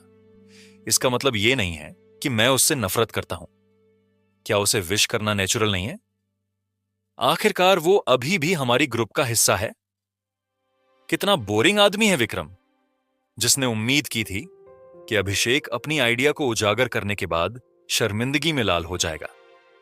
अंत में अपने कंधों को सिकोड़ते हुए समाप्त हुआ जब उसने देखा कि टैलेंटेड आर्चर के रिएक्शन नॉर्मल और शांत थे। जेनिफर ने उसे ठंडे एक्सप्रेशन से देखा और अपनी कोल्ड वॉइस में कहा, अगर तुम्हारे पास बकवास करने का टाइम है तो तुम खुद को भी तैयार क्यों नहीं करते? विक्रम ने नाक भौं सिकोड़ी और अपने कंधे पर अपना बड़ा हथौड़ा रखकर बाहर की ओर चल दिया। इतने वजन के साथ वो खिड़की से बाहर कूदने की हिम्मत नहीं जुटा पाया, वरना दिखावा करने के चक्कर में उसकी दोनों टांगें टूट सकती थीं। विक्रम के गायब हो जाने के बाद जेनिफर ने एक रस्सी जैसी चीज उठाई और उसे बर्फ के डंडे की नोक पर बांध दिया और फिर उसे भी फ्रिज कर दिया और उसने डंडे और डोरी को एक साथ जोड़ दिया। ये रस्सी दरअसल कार्बन फाइबर की थी और जिम की एक्सरसाइज मशीनों से ली गई थी। ये खास तौर पर वजन को काफी अच्छे से संभाल सकती थी और दबाव में बेहद टिकाऊ थी, और साथ ही ये एक बहुत अच्छी लचीली तार थी जो अचानक खींचे जाने पर भी टूटती नहीं थी। इसका इस्तेमाल आम तौर पर नावों, कारों, हवाई जहाज के पुर्जों आदि के निर्माण में किया जाता था, लेकिन क्वालिटी भी डिपेंड करती थी। जेनिफर द्वारा इस्तेमाल किया जा रहा कार्बन फाइबर केबल बहुत मजबूत और लचीला था। यह देखकर कि वे दोनों अकेले थे, अभिषेक ने चुप्पी तोड़ने का फैसला किया। जेनिफर, विक्रम ने जो कुछ कहा, तुम इस बारे में क्या सोचती हो? सामने की ओर फोकस करो। जेनिफर ने उसे बिना जवाब दिए कहा और खिड़की से बाहर देखते हुए उसे याद दिलाया, यहां तुम्हारी मदद बहुत जरूरी है। तुम किसी भी कीमत पर अपना ध्यान भटकने नहीं दे सकते। जेनिफर को उसे बीच में रोकते हुए देखकर अभिषेक कड़वाहट से मुस्कुराया और अपना सिर हिलाया, फिर आहें भरकर काम पर लग गया। जाहिर है वो जानती थी कि वो क्या कहने वाला था। जेनिफर को किसी भी रोमांटिक चीज में कोई दिलचस्पी नहीं थी, भले ही वो अभिषेक पर इतना भरोसा करती थी कि उसे अपना दोस्त मानती थी। वो बस इतना ही था, एक दोस्त। आखिरकार उसकी दोस्ती ही वो थी जिसे जेनिफर ने अभी तक बनाए रखा था। लेकिन अगर वो उससे ज्यादा की चाहत में था तो इस टाइम अगर वो उसका जवाब सुनता तो उसे दुख ही होता। फ्यूचर के बारे में ये कोई नहीं जानता था। ये सिर्फ इतना ही था कि जेनिफर और अभिषेक ने कितने साल साथ बिताए थे, लेकिन फिर भी वो उसके दिल में जगह बनाने में नाकाम रहा। ऐसी दोस्ती का दोस्ती से बढ़कर कुछ और बन पाना मुश्किल होगा। लड़कियों के कैंपस में बहुत बढ़िया, इस बार हम बच जाएंगे। लीसा ने एक्साइटेड और खुशी से भरी अपनी आवाज को दोनों हाथों से दबाते हुए कहा, हम बच जाएंगे। मनीषा और सिजल ने एक दूसरे को गले लगाया और इमोशनल होकर रोने लगे। यहां तक कि आम तौर पर नॉर्मल रहने वाले मनीषा भी इतने दिनों तक बिना सही से खाए और एक ऐसी जगह पर बंद रहने के बाद सारी उम्मीद खोने लगी थी जो उसके लिए जेल की तरह थी। लड़कियों देखो, वैशाली ने एक लड़के को लेडीज कैंपस की ओर बढ़ते देखा। हालांकि जब उसने अपने दोस्तों को दिखाने के लिए उसे देखना चाहा तो वो पहले ही बिजली की स्पीड से गायब हो चुका था। तेज वैशाली ये देखकर हैरान और मन ही मन खुश थी। ये आदमी जितना ज्यादा पावरफुल साबित होगा, लड़कियों के लिए उतनी ही अच्छी खबर होगी, क्योंकि बचाए जाने की उम्मीदें भी तेजी से बढ़ेंगी। लड़कियों के कैंपस में फंसी हुई लड़कियां को बचने की कोई पॉसिबिलिटी नहीं दिख रही थी। जहां अगर वे भूख या प्यास से नहीं मरती तो वे एक झोंबी के खाए जाने से मर जाती। ऐसी क्रूएल और खतरनाक सच्चाई के साथ अगर लड़कियां एक दूसरे को खुश नहीं करती तो वे सभी अभी तक पागल हो गई होती। कुछ दिन पहले जब उन्होंने ललित को उसकी पावर को दिखाते हुए देखा तो उन्हें लगा कि आखिरकार मदद आ गई है, लेकिन वो जो एक सुपर ह्यूमन जितना पावरफुल था, उसे भी किसी मॉन्स्टर की वजह से बुरी तरह से पीछे हटने के लिए मजबूर होना पड़ा। लड़कियां अब और बर्दाश्त नहीं कर सकती थीं। जिस टाइम वे अपना मूड ठीक करने के लिए जश्न मना रही थीं, उसी टाइम दरवाजे के बाहर मौजूद ज़ॉम्बी लड़कियों के कैंपस की ओर बढ़े और दरवाजे पर अटैक करना शुरू कर दिया। चारों लड़कियों ने बिना कोई आवाज किए अपना मुंह बंद कर लिया। यह देखकर उनकी हिलने की भी हिम्मत नहीं हुई। चुपचाप एक साथ खड़ी रहीं। डर के मारे दरवाजे को घूरते हुए उनकी आंखों में दरवाजा एक जेल की गेट की तरह था जिसमें वे फंसी हुई थीं, लेकिन साथ ही ये उनके भागने और बचने को भी रिप्रेजेंट करता था। अगर दरवाजा गिर गया तो वे सभी जानती थीं कि बचने का कोई मौका नहीं होगा। धमाका। अचानक इमारत में कहीं से एक जोरदार धमाका हुआ और कैंपस के दरवाजे पर दस्तक देने वाले ज़ॉम्बी रुक गए। लड़कियों ने राहत की सांस ली क्योंकि उन्होंने जानवरों को घुर्राते हुए और उनकी अपोजिट डायरेक्शन में कांपते कदमों से दूर जाते हुए महसूस किया। चारों लड़कियां एक दूसरे को डर और उम्मीद के साथ देख रही थीं, क्योंकि वे सभी एक साथ दरवाजे की ओर मुंह करके बिस्तर पर बैठी थीं। अब वे बस इंतजार कर सकती थीं। धमाका। अरमान लड़कियों के कैंपस के मजबूती से बंद दरवाजे के सामने पहुंचा और उसे लात मारकर खोला। मेटल के दरवाजे के खुलने की आवाज हर जगह गूंजी और उसकी साउंड की शॉक वेव्स आसपास की इमारतों में भी फैल गई, क्योंकि आसपास के ज़ॉम्बी पहले ही समीर और बाकी लोगों द्वारा खत्म कर दिए गए थे। इसीलिए कोई क्रिएचर वहां दिखाई नहीं दिया। लेकिन अरमान सेटिस्फाई नहीं था और यह देखकर उसने अपनी आंखें और भी तेज कर ली। ये ज़ॉम्बी बाहर क्यों नहीं आता? अरमान ने मन ही मन सोचा। अब तक जब तक एक लिमिट में शोर होता है तो ज़ॉम्बी उस डायरेक्शन में जरूर आगे बढ़ते हैं। हालांकि इतना शोर मचाने के बाद भी वो अजीब ज़ॉम्बी जिसे उस छोटी लड़की ने यहां से जाने से पहले देखा था, वो खुद को छिपा क्यों रहा है? अरमान ये देखकर और भी केयरफुल हो गया, क्योंकि वो धीमे और सतर्क कदमों से इमारत के अंदर की ओर चलने लगा था। हालांकि उस छोटी लड़की ने कहा था कि ललित ने तीसरी मंजिल पर वापस जाने से पहले पहले 2 मंजिलें साफ कर ली थीं। लेकिन अरमान को उस टाइम अपनी आंखों से जो कुछ भी दिखाई दिया, उसके अलावा वो किसी और चीज पर भरोसा नहीं कर सकता था। जैसे ही उसने अंदर एक कदम रखा, बासी खून और सड़ते हुए मांस की स्मेल ने अरमान की सांसों को जकड़ सा लिया। ज़ॉम्बी की लाशें और लोग हर जगह पड़े थे, जो दुनिया के सबसे ज्यादा स्ट्रांग विल पावर वाले आदमी को डराने के लिए भी काफी खतरनाक सीन था। अपनी आंखों से इतने सारे लोगों को मरते हुए देखने और एक्सपीरियंस करने के बाद अरमान को लगा कि वो कम से कम इतना तो बर्दाश्त कर ही सकता है। इसीलिए एक पल रुकने के बाद वो धीरे धीरे आगे बढ़ता रहा। निचली मंजिल पर लाइफ फोर्स का कोई भी निशान नहीं था। उस एरिया में केवल लाशें और मौत ही दिखाई दे रही थी। सीढ़ियां सावधानी से चढ़ने के बाद दूसरी मंजिल पर पहुंचने पर अरमान का वेलकम बिल्कुल वैसा ही हुआ जैसा उसने पहली मंजिल पर देखा था। और अगर हर डेड बॉडी पर अलग अलग कपड़े ना होते या मरने के बाद वे जिस हालत में थे, तो उसे लगता कि वो अभी भी पिछली मंजिल पर ही है। तीसरी मंजिल पर पहुंचने पर अरमान ने आखिरकार मूवमेंट को महसूस किया। 50 से ज्यादा ज़ॉम्बी धीरे धीरे सीढ़ियों की डायरेक्शन में गलियारे से नीचे की ओर आ रहे थे। ये सभी ज़ॉम्बी लड़कियां थीं, जिन्हें खरोंचने या काटने के बाद वो सभी ज़ॉम्बी मैं ट्रांसफॉर्म या जो सोल रिकॉर्ड और मैना के दुनिया में आने के बाद ज़ॉम्बी में ट्रांसफॉर्म हो गई थी। जबकि अरमान जैसे किसी आदमी के लिए 50 ज़ॉम्बी को मरना कोई चैलेंज वाला काम नहीं था। जब उन 50 ज़ॉम्बी को एक बंद जगह में रखते हैं, जहां ठीक से चलने के लिए मुश्किल से कोई जगह बची होती है, तो चीजें अलग होती हैं और मुश्किलें कई गुना बढ़ जाती हैं। उसके rare grade treasure full coat की बदौलत चीजें उतनी खराब नहीं थीं जितनी वे लग रही थीं। इसके अलावा ज़ॉम्बी और मूर्ख जानवरों के अपोजिट ह्यूमन किसी भी हालत का सामना करने के लिए खुद को हालत के हिसाब बेहतर तरीके से काम करने के लिए खुद को ढाल सकते हैं। एक पल सोच विचार करने के बाद कि कोई क्रिएचर उसकी जान को खतरे में डाल सकता है, अरमान ने लिली के सामने दिखावा करने की कोशिश करने के बजाय सेफ लड़ाई लड़ने का फैसला किया। वो सीढ़ियों की ओर पीछे हट गया जब तक कि वो दूसरी मंजिल पर नहीं पहुंच गया और वहां ज़ॉम्बी का इंतजार करने लगा। उसकी पीठ लगभग एक दीवार को छू रही थी और उसकी बॉडी का बायां हिस्सा उस कोने से सटा हुआ था जहां सीढ़ी की दीवार और निचली मंजिल की दीवार मिलती थी। इस तरह वो पीछे से हमला होने से बच सकता था।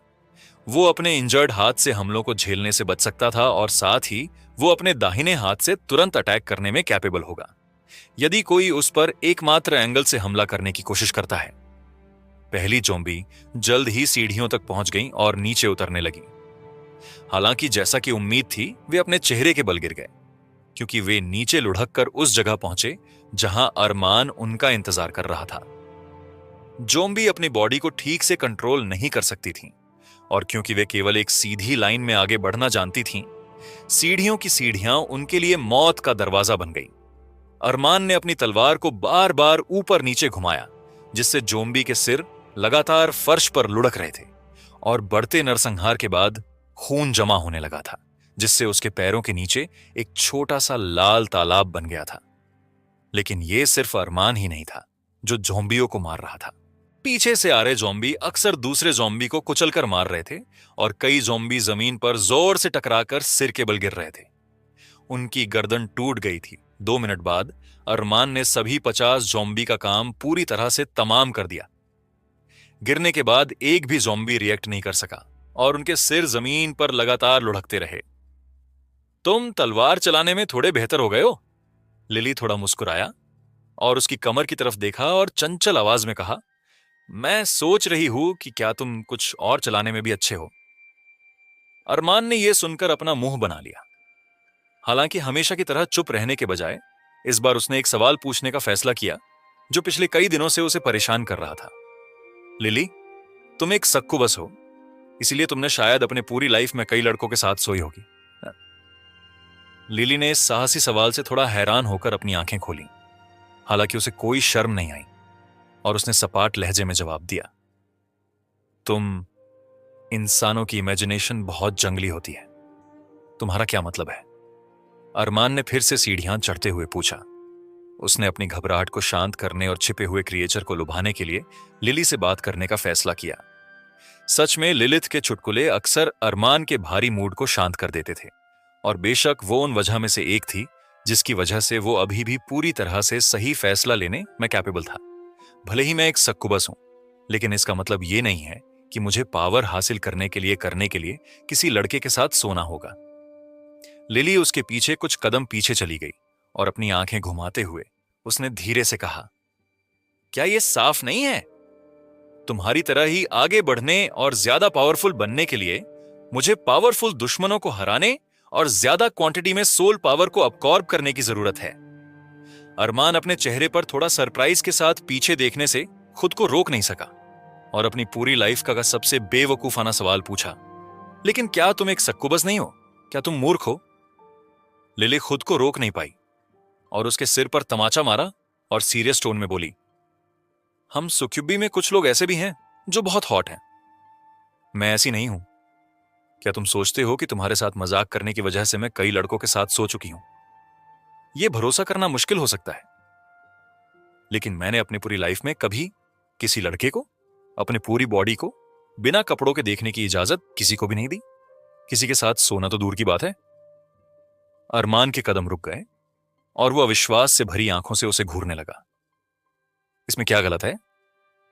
लिली ने उसे एक सेडक्टिव मुस्कान के साथ देखा और फुसफुसाते हुए कहा, क्या ऐसा हो सकता है कि तुम अब मेरी पवित्रता छीनना चाहते हो?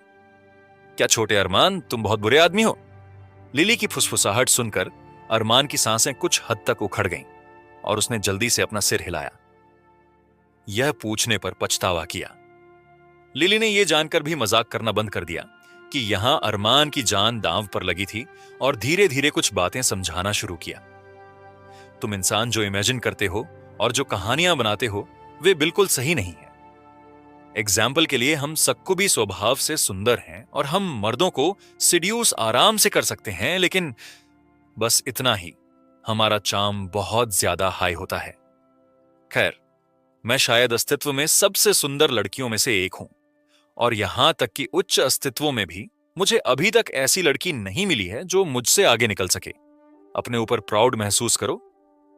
छोटे अरमान की मैं तुम्हारे साथ बात करती हूं और तुम्हारे साथ रहती हूं। तुम्हारा बात करने का तरीका वाकई में बहुत अच्छा है। अरमान ने मजाक किया क्योंकि उसने 3 ज़ॉम्बी के एक ग्रुप का सिर काट दिया जो एक कमरे से बाहर आए थे, जिसका दरवाजा लात मारकर गिरा दिया गया था। अरे मैं सीरियस हूं। लिली ने एक छोटी लड़की की तरह बर्ताव करना शुरू कर दिया जिसे धमकाया गया था। उसका मासूम और बेहद प्यारा फेस था जो उसके सेडक्टिव बॉडी के बिल्कुल अपोजिट था। हां, अरमान ने लापरवाही से सिर हिलाया क्योंकि वो ज़ॉम्बी को मरना जारी रखे हुए था। लिली जानती थी कि अरमान को उस पर विश्वास नहीं था, इसलिए उसने बस अपनी जीभ चटकाई और उसकी आंखों में थोड़ी झिझक के साथ चमक आ गई। लेकिन अंत में उसने धीरे से अपना सिर हिलाया और फैसला किया कि वो नहीं करेगी जो वह सोच रही थी, नहीं तो चीजें हाथ से निकल सकती थीं। दूसरी ओर अरमान ने पहले से ही 100 से ज्यादा ज़ॉम्बी को खत्म कर दिया था जो तीसरी मंजिल पर बिखरे हुए थे। लड़कियों का कैंपस बहुत बड़ा था जैसा कि लड़कों का था। आखिरकार यूनिवर्सिटी बहुत बड़ी थी और स्टूडेंट की गिनती भी बहुत ज्यादा थी, जबकि यह सच था कि हर कोई कैंपस में नहीं रहा। कम से कम 40% लोग ही कैंपस में मौजूद होंगे, और लड़कियों के कैंपस भी बड़ी इमारतें थीं जो केवल 4 या 5 मंजिल ऊंची थीं, लेकिन चारों ओर कई मीटर तक फैली हुई थीं। आपने नॉर्मल ज़ोंबी लेवल 5 की सोल पावर हासिल कर ली है। आपने लेवल 21 पर पहुंच गए हो। आपको 2 स्टेट पॉइंट हासिल हुए हैं जिन्हें आप किसी भी स्टेट में जोड़ सकते हैं। अरमान को थोड़ी थकान महसूस हो रही थी। हालांकि 500 ज़ोंबी को मारने के बाद उसे यह दिखाया गया। अच्छा नोटिफिकेशन था। उसने लेवल अप कर लिया है अरमान के दिमाग में। ये नोटिफिकेशन फ्लैश होते ही उसकी सारी थकान गायब हो गई। लगभग 10 मिनट बाद अरमान ने आखिरकार चौथी मंजिल की ओर जाने वाली सीढ़ी का रास्ता साफ कर लिया था। उस लड़की की बात के हिसाब ललित को तीसरी मंजिल पर पहुंचने पर एक अजीब से ज़ॉम्बी ने उसे डरा दिया था, और अब तक लगभग सब कुछ वैसा ही था जैसा उसे उस छोटी लड़की ने बताया था, क्योंकि अरमान ललित के अटैक को उन एमरे हुए ज़ॉम्बियों के ऊपर देख सकता था। लेकिन तब वो ज़ॉम्बी कहां था? अरमान को अपने इस सवाल का जवाब जल्द ही मिल गया, क्योंकि जैसे ही उसने इमारत की चौथी मंजिल पर जाने वाली सीढ़ी की सबसे आखिरी सीढ़ी पर कदम रखा, एक पावरफुल प्रेशर ने उसके शरीर को घेर लिया, जैसे कि वो उसे कुचल देना चाहता हो। यह प्रेशर इतना मजबूत था कि अरमान ने अपनी लाइफ में अब तक केवल एक बार ही ऐसा कुछ महसूस किया था। जब अरमान के पैर इमारत की चौथी मंजिल पर पहुंचे तो उसे बहुत ज्यादा दबाव महसूस हुआ, और हालांकि उसे नहीं पता था कि कई मीटर की ऊंचाई से पानी का झरना आदमी के ऊपर गिरने पर कैसा महसूस होता है, लेकिन उसने अंदाजा लगाया कि उन्हें पक्का ऐसा ही महसूस होना चाहिए जैसा कि उस टाइम उसे महसूस हो रहा था। हालांकि अरमान को घबराहट होने की बजाय उसके चेहरे पर हल्की सी मुस्कान आ गई। मैं वाकई मजबूत हो गया हूं, आहा।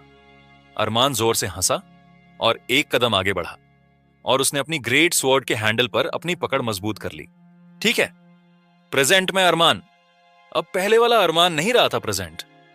वो अब वही लेवल 15 का अरमान नहीं रहा था जो केवल बचकर भाग सकता है और फर्स्ट स्टेज ब्लेजिंग बीटल के खिलाफ जीत की एक नामुमकिन जीत के लिए प्लान बना सकता था। वो प्रेजेंट में एक पावरफुल लेवल 21 इवॉल्वर था, जिसने काफी ज्यादा क्वांटिटी में प्योर सोलर पावर को एब्जॉर्ब किया हो, जिसमें फर्स्ट स्टेज मॉन्स्टर की सोल पावर भी शामिल थी। अरमान ने तब संकोच करना बंद कर दिया जब उसे एहसास हुआ कि भले ही वो एक के बाद एक मुकाबले में जीत न पाएं, लेकिन जरूरी नहीं कि वो हारें भी। ये सब इस बात पर डिपेंड करेगा कि विकसित ज़ोंबी के पास किस तरह की स्किल है। अरमान ने अपने ब्लड कंट्रोल स्किल को एक्टिवेट किया और इसे खुद पर डाला।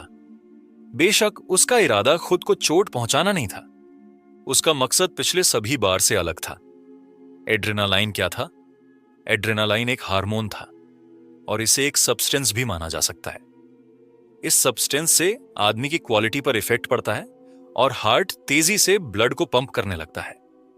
बॉडी में एड्रेनालाइन तब काम करना शुरू कर देता है जब उसे खतरा महसूस होता है, और यह सब्सटेंस बॉडी के हर हिस्से तक पहुंचने के जरिए के रूप में ब्लड के साथ ब्लेंड हो जाता है। इसके अलावा एड्रेनालाइन के बहुत सारे बेनिफिट थे। उनमें से कुछ फायदे ये थे कि आदमी की सेंस करने की पावर को बढ़ जाती थी, रीजन स्पीड, फैसला जल्दी लेने की स्पीड, और भी बहुत से इफेक्ट थे। तो क्या होगा अगर अरमान अपने खुद के ब्लड की स्पीड को बढ़ाए और एड्रेनालाइन को तेज स्पीड से ब्लड के साथ ब्लेंड होने के लिए मजबूर करे? क्या वो अपनी क्वालिटीज को और भी बढ़ा पाएगा? तुम पागल हो। लिली की आंखें अविश्वास में चौड़ी हो गईं, क्योंकि वो अरमान को घूर रही थी जैसे कि वो एक दूसरी दुनिया का क्रिएचर हो। ईमानदारी से अरमान ही सिर्फ इस यूनिवर्स मैं अकेला नहीं था जो कुछ हद तक ब्लड को कंट्रोल कर सकता था। लिलित किसी ऐसे आदमी को पहले से जानती थी जो उससे भी ज्यादा पावरफुल था, जिसके पास एक समान स्किल थी। हालांकि उस दूसरे आदमी ने कभी नहीं सोचा था कि जब कोई अभी भी कमजोर था तो वो इस तरह के स्किल का इस्तेमाल सेल्फ डिस्ट्रक्टिव तरीके से खुद पर ही करेगा। इसी वजह से अपनी बॉडी पर अपने स्किल का इस्तेमाल करना तब तक बेहद खतरनाक था जब तक कि किसी तरह का फायदा ना पहुंचता हो। हालांकि अरमान का ब्लड कंट्रोल स्किल एक ऐसा स्किल था जिसका मैन काम हमला करना था, और इसका उपयोग खुद पर नहीं किया जाना था। और यह चीज तब और भी ज्यादा खतरनाक हो जाती है जब उसके पास अपने ब्लड कंट्रोल स्किल पर पूरी तरह से कंट्रोल भी ना हो। हालांकि यह रिस्की था। इसके अलावा इस दुनिया में अगर कोई पहले से ही रिस्क नहीं लेता, जब सब कुछ आसान था, तो वो बाद में केवल मौत की उम्मीद कर सकता है। अरमान ने यह सब अच्छी तरह से समझा था और यही वजह थी कि उसने रिस्क लेने का फैसला किया और उसकी हाई मैजिकल पावर के साथ उसका रिस्क लेना सही साबित हुआ। उसने अपने ब्लड कंट्रोल स्किल को एक्टिवेट करने के बाद अपने दिल को तेजी से धड़कते हुए महसूस किया और उसकी पूरी बॉडी में ब्लड पहले से दोगुनी स्पीड से बहने लगा। अरमान ने इसे इससे आगे बढ़ाने की हिम्मत नहीं की। उसकी पुतलियां फैल गईं, जिससे उसके आसपास के एनवायरनमेंट के बारे में जानने में और भी ज्यादा हेल्प मिली। एड्रेनालाइन के तेज ब्लड के साथ ब्लेड हो जाने की वजह से अरमान को महसूस हुआ कि उसकी बॉडी में पहले की तुलना में ज्यादा एनर्जी है। ऐसा करना बेहद खतरनाक था और इससे लगातार मैना की खपत होती थी, क्योंकि अरमान को अपने ब्लड कंट्रोल स्किल को लगातार एक्टिवेट रखना पड़ रहा था। हालांकि इस पॉइंट पर जब तक लड़ाई जितनी जल्दी हो सके उतनी जल्दी खत्म हो जाती। अरमान ने अपने पैरों के नीचे जमीन पर तेजी से पैर मारे और पूरी स्पीड से आगे की ओर भागा। अजीब जॉम्बी की तलाश में गलियारों के बीच फ्लैश हुआ उसकी तेज स्पीड और गलियारों की छोटी सी गिनती की वजह से एक एंगल से ऐसा लग रहा था जैसे वो लगातार छोटी दूरी तक पलकें झपका रहा हो। चौथी मंजिल अलग थी, जबकि पहली दो मंजिलें लाशों और खून से अटी पड़ी थीं। जॉम्बी या किसी और अजीब क्रिएचर का कोई निशान भी नहीं था। इसलिए अरमान ने सही अंदाजा लगाया कि चौथी मंजिल पर मौजूद सभी जॉम्बी शायद तीसरी मंजिल पर चले गए होंगे और वहां जॉम्बी के साथ शामिल हो गए होंगे। यही वजह है कि वहां इतने सारे जॉम्बी थे। एक और अजीब बात यह थी कि अभी तक कोई दरवाजा नहीं तोड़ा गया था, और जबकि कई खुले थे, ज्यादातर दरवाजे मजबूती से बंद थे। इसलिए पॉसिबिलिटी थी कि अंदर अभी भी लोग जिंदा थे, क्योंकि अगर वे जॉम्बी होते तो शायद वे खाने की तलाश में दुनिया बदलने वाले पहले दिन दरवाजे को तोड़ने के लिए लड़ पड़ते। अरमान ने अपने बैग से खून की कई बोतलें निकालीं और अपनी नसों में दौड़ रहे एड्रेनालाइन की वजह से जब उसने अपने आधे टूटे हुए हाथ से बोतलें खोलीं तो उसे दर्द का एहसास भी नहीं हुआ। फिर उसने खून को जमीन पर फैलाना शुरू कर दिया। हर गलियारे से गुजरने के बाद अरमान ने जमीन पर खून की 2 लीटर की बोतल फैला दी। आखिरकार 20 से ज्यादा बोतल खिड़ाने के बाद और अपने पास इमरजेंसी के लिए सिर्फ 10 बोतल बचाकर रखने और अपने ब्लड कंट्रोल को लेवल अप करने के लिए जरूरी फर्स्ट स्टेज ब्लेजिंग बीटल के खून को अलग रखने के बाद अरमान वहीं रुक गया और वहीं इंतजार करने लगा। लेकिन वो ये नहीं समझ पाया कि भयानक प्रेशर कहां से आ रहा है। लेकिन इससे पहले कि अरमान इस बारे में और कुछ सोच पाता, तभी एक क्रिएचर तेजी से उसकी ओर आगे बढ़ा। अचानक अरमान को महसूस हुआ कि हवा का एक झोंका उसकी ओर आ रहा है। अचानक तेज स्पीड से अपनी पीठ की ओर आती हवा को महसूस करते हुए अरमान ने एक पल के लिए भी नहीं हिचकिचाया, क्योंकि उसके दिमाग से पहले ही उसकी बॉडी ने रिएक्ट कर दिया था 180 डिग्री पर घूमते हुए। और अपनी तलवार को ऊपर उठाते हुए अरमान ने अपने 85 स्ट्रेंथ पॉइंट के साथ पूरी ताकत से पीछे की ओर अटैक किया। वो अपने दुश्मन को 2 टुकड़ों में काट कर रख देना चाहता था। बूम! मेटल से मेटल के टकराने की आवाज जोर से गूंजी और अरमान ने महसूस किया कि उसका दाहिना हाथ थोड़ा सुन्न हो गया है। इस टाइम उसकी पावर का लेवल कम नहीं था, इसलिए उसे पीछे हटने के लिए मजबूर नहीं होना पड़ा। तुम आखिरकार बाहर आ ही गए। तुम कमबख्त झोंबी, ये देखकर अरमान के चेहरे पर मुस्कान आ गई, क्योंकि उसने अपने सामने खड़े दुश्मन को देखा। सच में उस छोटी लड़की की जानकारी अधूरी थी, लेकिन सटीक था, क्रिएचर बेशक एक झोंबी था। हालांकि नॉर्मल जोम्बी या किसी और जोम्बी के अपोजिट जिसका अरमान ने अब तक सामना किया था। इस जोम्बी की स्किन पूरी तरह से गहरे नीले रंग की थी। जोम्बी की आंखें खुली हुई थीं और बाकी जोम्बी से अलग उसकी आंखों में हरे रंग की चमक से पता चलता था कि वो सब कुछ देख सकता था। नॉर्मल जोम्बी से अलग जो कुछ भी नहीं देख सकते थे। लेकिन सबसे खास बात यह थी कि उसका बॉडी बेहद फुर्तीला लग रही थी और उसके 2 हाथी की जगह उसके हाथी के रूप में 2 अजीब तीखे दिखने वाले तलवार जैसे स्पाइक थे। तेरी तो, अरमान ने चिल्लाते हुए अपनी बॉडी का पूरा वजन आगे की ओर दबाया और अपनी पूरी ताकत उस तलवार पर लगाई जो जॉम्बी के ब्लेड में से एक से टकरा गई थी। सरप्राइजिंगली जॉम्बी को कई कदम पीछे धकेल दिया गया। इससे पता चला कि उसकी ताकत अरमान से कम थी। जॉम्बी के मुंह से एक अजीब सी आवाज निकली और अचानक उसकी बॉडी आगे की ओर झुक गई, जहां वो एक पल पहले खड़ा था। ये जॉम्बी स्पीड में काफी तेज था। अरमान की पुतलियां और भी फैल गईं और अपने दांत पीसते हुए उसने तुरंत अपनी पूरी ताकत से उसके दाहिने हिस्से की ओर अटैक किया। धमाका। एक पावरफुल धमाके की आवाज के बाद ज़ॉम्बी जो तेज था, लेकिन उसके पास ज्यादा स्ट्रेंथ मौजूद नहीं थी, अरमान के अटैक से उड़ गया और दीवार से जाकर टकराया। इस टाइम अरमान को थोड़ा डर भी महसूस हो रहा था। अगर वो अपने पहले एक्सपेरिमेंट के लिए अपने ब्लड कंट्रोल का इस्तेमाल करके एड्रेनालाइन को कुछ हद तक कंट्रोल और बढ़ाने के लिए नहीं करता, तो उसके नॉर्मल रिफ्लेक्स उसके लिए पहले के हमले पर टाइम पर रिएक्ट करने के लिए काफी नहीं थे। इसका मतलब था कि वो अब तक मर चुका होता, सिर्फ वो एक अटैक के बाद ही मर गया होता। इससे भी ज्यादा भयानक तो ये ज़ॉम्बी था, जिसे अरमान को अपने साथियों में से एक बनाने के लिए सिर्फ एक कट मारने की ही जरूरत थी। जब ज़ॉम्बी को उड़ाया गया तो अरमान ने मौके का फायदा उठाया और अपने ब्लड कंट्रोल स्किल को एक्टिवेट कर दिया। इस गलियारे में उसने जो खून फैलाया था वो अचानक 10 जंजीरों में बदल गया और उसके कंट्रोल के अंडर में वो जंजीरें ज़ॉम्बी की तरफ बढ़ गई। ज़ॉम्बी की हरी आंखें ठंडी चमक उठी और वो अजीब पैटर्न में चलने से पहले उछल पड़ा। अपनी स्पीड की वजह से क्रिएचर 6 ब्लड जंजीरों से बचने में कामयाब रहा, लेकिन उनमें से 4 ने उसे इस हद तक घेर लिया कि चाहे वो कहीं भी भागने की कोशिश करे, लेकिन वो ऐसा नहीं कर पाएगा। हालांकि इसके बाद जो हुआ वो कुछ ऐसा था जिसकी अरमान ने उम्मीद नहीं की थी। फर्स्ट स्टेज ज़ॉम्बी की बॉडी से एक अजीब सी मैजिकल एनर्जी निकली और एक हाफ ट्रांसपेरेंट शील्ड मैप बदल गई, जिसका स्ट्रक्चर एक अंडे के समान था और जिसने ज़ॉम्बी की बॉडी को घेर रहा था। 4 ब्लड जंजीरें शील्ड से टकराईं, जिससे जंजीरें जमीन पर गिरने से पहले मेटल से मेटल टकराने जैसी आवाज आई। क्या अरमान की आंखें हैरानी की वजह से चौड़ी हो गईं? हालांकि ज़ॉम्बी अचानक अपनी जगह से गायब हो गया, बिना उसे यह सोचने का टाइम दिए कि अभी क्या हुआ था। अरमान ने जल्दी से मुड़कर सरप्राइजिंग अटैक से बचाव के लिए अपनी तलवार का इस्तेमाल अटैक से बचने के लिए किया। इस बार क्योंकि वो हैरान था, अरमान को लगभग 5 मीटर पीछे हटना पड़ा, क्योंकि उसके पैर फर्श पर फिसलते हुए पीछे की ओर चले गए। यह देखकर ज़ॉम्बी आगे बढ़ा और ब्लेड जैसी दोनों भुजाओं का इस्तेमाल करके 2 बार अटैक किया। अरमान को डिफेंसिव मोड में आने के लिए मजबूर होना पड़ा, क्योंकि वो अभी अभी जो हुआ था उसे समझने की कोशिश कर रहा था। क्या इस फर्स्ट स्टेज ज़ॉम्बी की स्किल उसके बॉडी पर 2 ब्लेड नहीं है? अरमान अवाक रह गया और उसे फिर से एहसास हुआ कि लिली ने उसे पहले क्यों बताया था कि वो यूनिवर्स के हिस्ट्री में उन कुछ क्रिएचर में से एक था जो हाई लेवल के दुश्मन को सफलतापूर्वक हराने और मारने में कैपेबल था। ऐसे क्रिएचर बहुत ही खतरनाक होता है। अगर पहले स्टेज के इवॉल्वर क्रिएचर पहले से ही इतने पावरफुल थे, तो दूसरे स्टेज के क्रिएचर कितने ज्यादा पावरफुल हैं।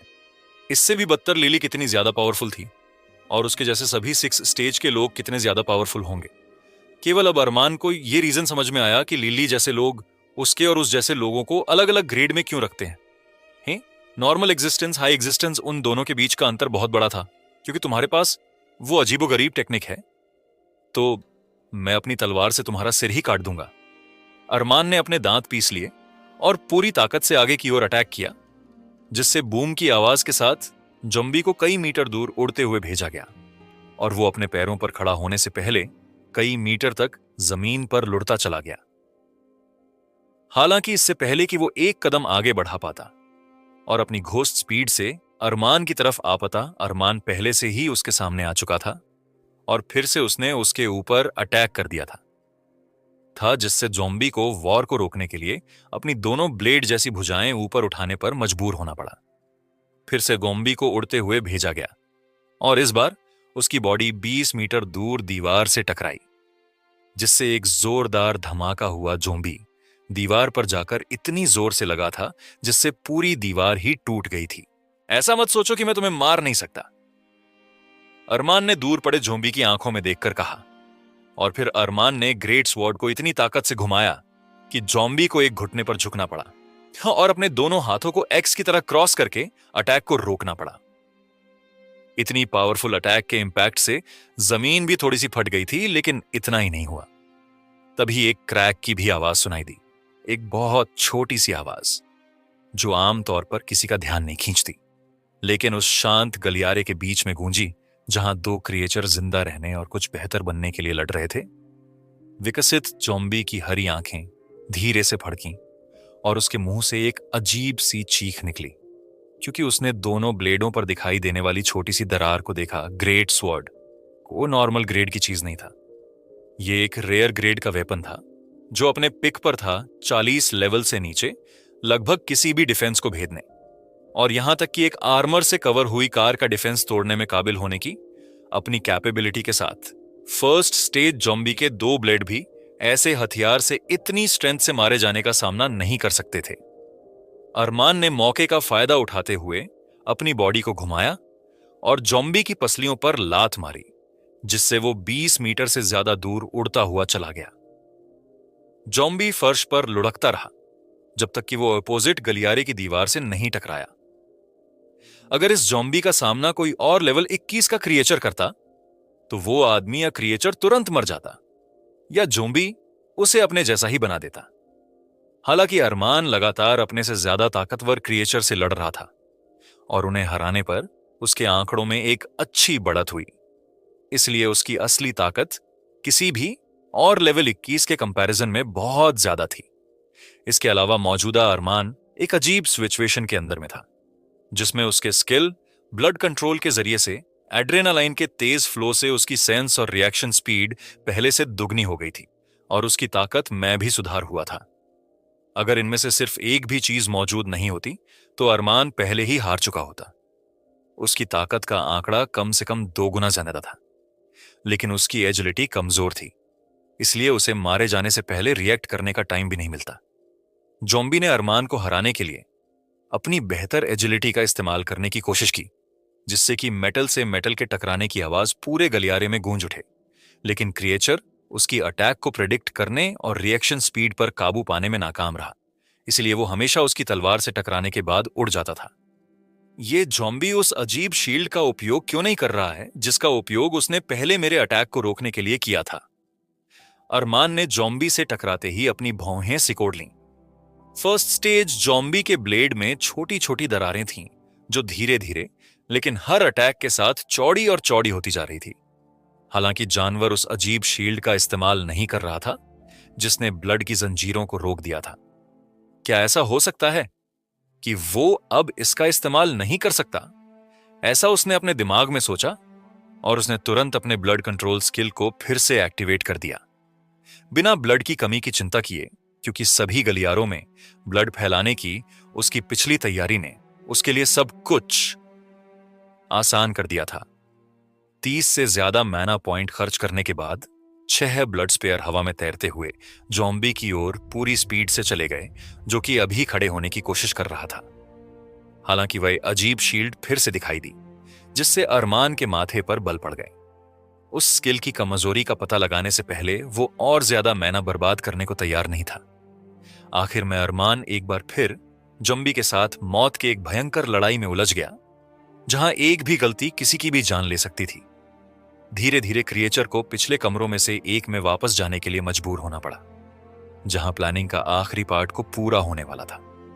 चौथी मंजिल के एक कमरे में बूम, कमरे के अंदर मेटल के टकराने और उसके बाद धमाकों की आवाज सुनी जा सकती थी। कमरे के कोने में 4 दोस्त बैठे थे, दरवाजे से जितना हो सके दूर हटते हुए उस डायरेक्शन में डरी हुई आंखों से देख रहे थे। लगभग 5 मिनट हो गए हैं, लेकिन लड़ाई की आवाज अभी भी जारी है। लीसा ने मच्छर की भिनभिनाहट की आवाज में धीरे से फुसफुसाया। दोस्तों का ग्रुप इस उम्मीद में इंतजार कर रहा था कि कोई ऐसा आदमी आएगा जो उन्हें इस नरक से बचा सके जिसमें वे बंद थे। हालांकि जबकि इमारत में आने वाला यह आदमी कई दिनों पहले चुपके से घुसने वाले आदमी से आगे निकल गया था। ऐसा लग रहा था कि इस नए आदमी को भी इतनी पावरफुल ज़ॉम्बी का सामना करना पड़ा था जो उसे इतने लंबे समय तक रोके रख सकता था। ऐसा लगता है कि हम केवल प्रे कर सकते हैं, सीजल ने फुसफुसाते हुए जवाब दिया, और उसने दोनों हाथ जोड़े और गॉड से प्रे करना शुरू कर दिया। जिस पल सारी उम्मीदें खत्म हो जाती हैं और कोई केवल एक सुपरनैचुरल मिरेकल की उम्मीद कर सकता है, यहां तक कि सबसे कम भरोसा करने वाला आदमी भी मोक्ष की तलाश में किसी ऑलमाइटी गॉड से प्रे करना शुरू कर देगा। अगर इस आदमी को भी जाने के लिए मजबूर किया जाता है, मुझे नहीं लगता कि मैं एक और दिन बर्दाश्त कर पाऊंगी। सिजाल अपने खूबसूरत चेहरे पर अपने आंसुओं को बहने से नहीं रोक पाई। वो पहले ही टूटने की कगार पर पहुंच चुकी थी और शायद चारों दोस्तों में सबसे ज्यादा बुरी हालत में थी। ये देखकर वैशाली ने कसकर भौहें सिकोड़ी और उसकी आंखों में चिंता की एक झलक दिखाई दी। वो 4 लड़कियों में से एक थी जिसने 1 सेकंड के लिए उस आदमी को देखा था जो कैंपस की ओर आया था। इतना तेज आदमी भी रुकने के लिए मजबूर हो गया। वैशाली ने मन ही मन से सोचा, अगर एक ऐसा आदमी जो पलक झपकते ही कई दसियों मीटर दूरी तय करने में कैपेबल है, उसे अपने दुश्मन को हराने में कैपेबल हुए बिना इतने लंबे समय तक लड़ने के लिए मजबूर किया गया था, तो इसका मतलब केवल यह हो सकता है कि उसका ऑन ओपोनेंट बहुत ही ज्यादा पावरफुल है। अब जाकर वैशाली को एहसास हुआ कि वे कितने लक्की थे कि वे अब तक जिंदा रहे और 6 दिनों में पहली बार वो चुपचाप इस जगह पर बंद होने के लिए खुद थी जिसे उसने पहले नरक कहा था। धमाका। जब 4 दोस्तों का ग्रुप जो भी वहां मौजूद किसी भी चीज से लड़ रहा था, उसकी सेफ्टी और जीत के लिए प्रार्थना कर रहा था, कमरे का दरवाजा अचानक एक नीली रंग की बॉडी के टकराने से टूट गया और दूर जाकर गिरा। राक्षस, ये एक ज़ॉम्बी है। हे भगवान, हम सब मरने वाले हैं।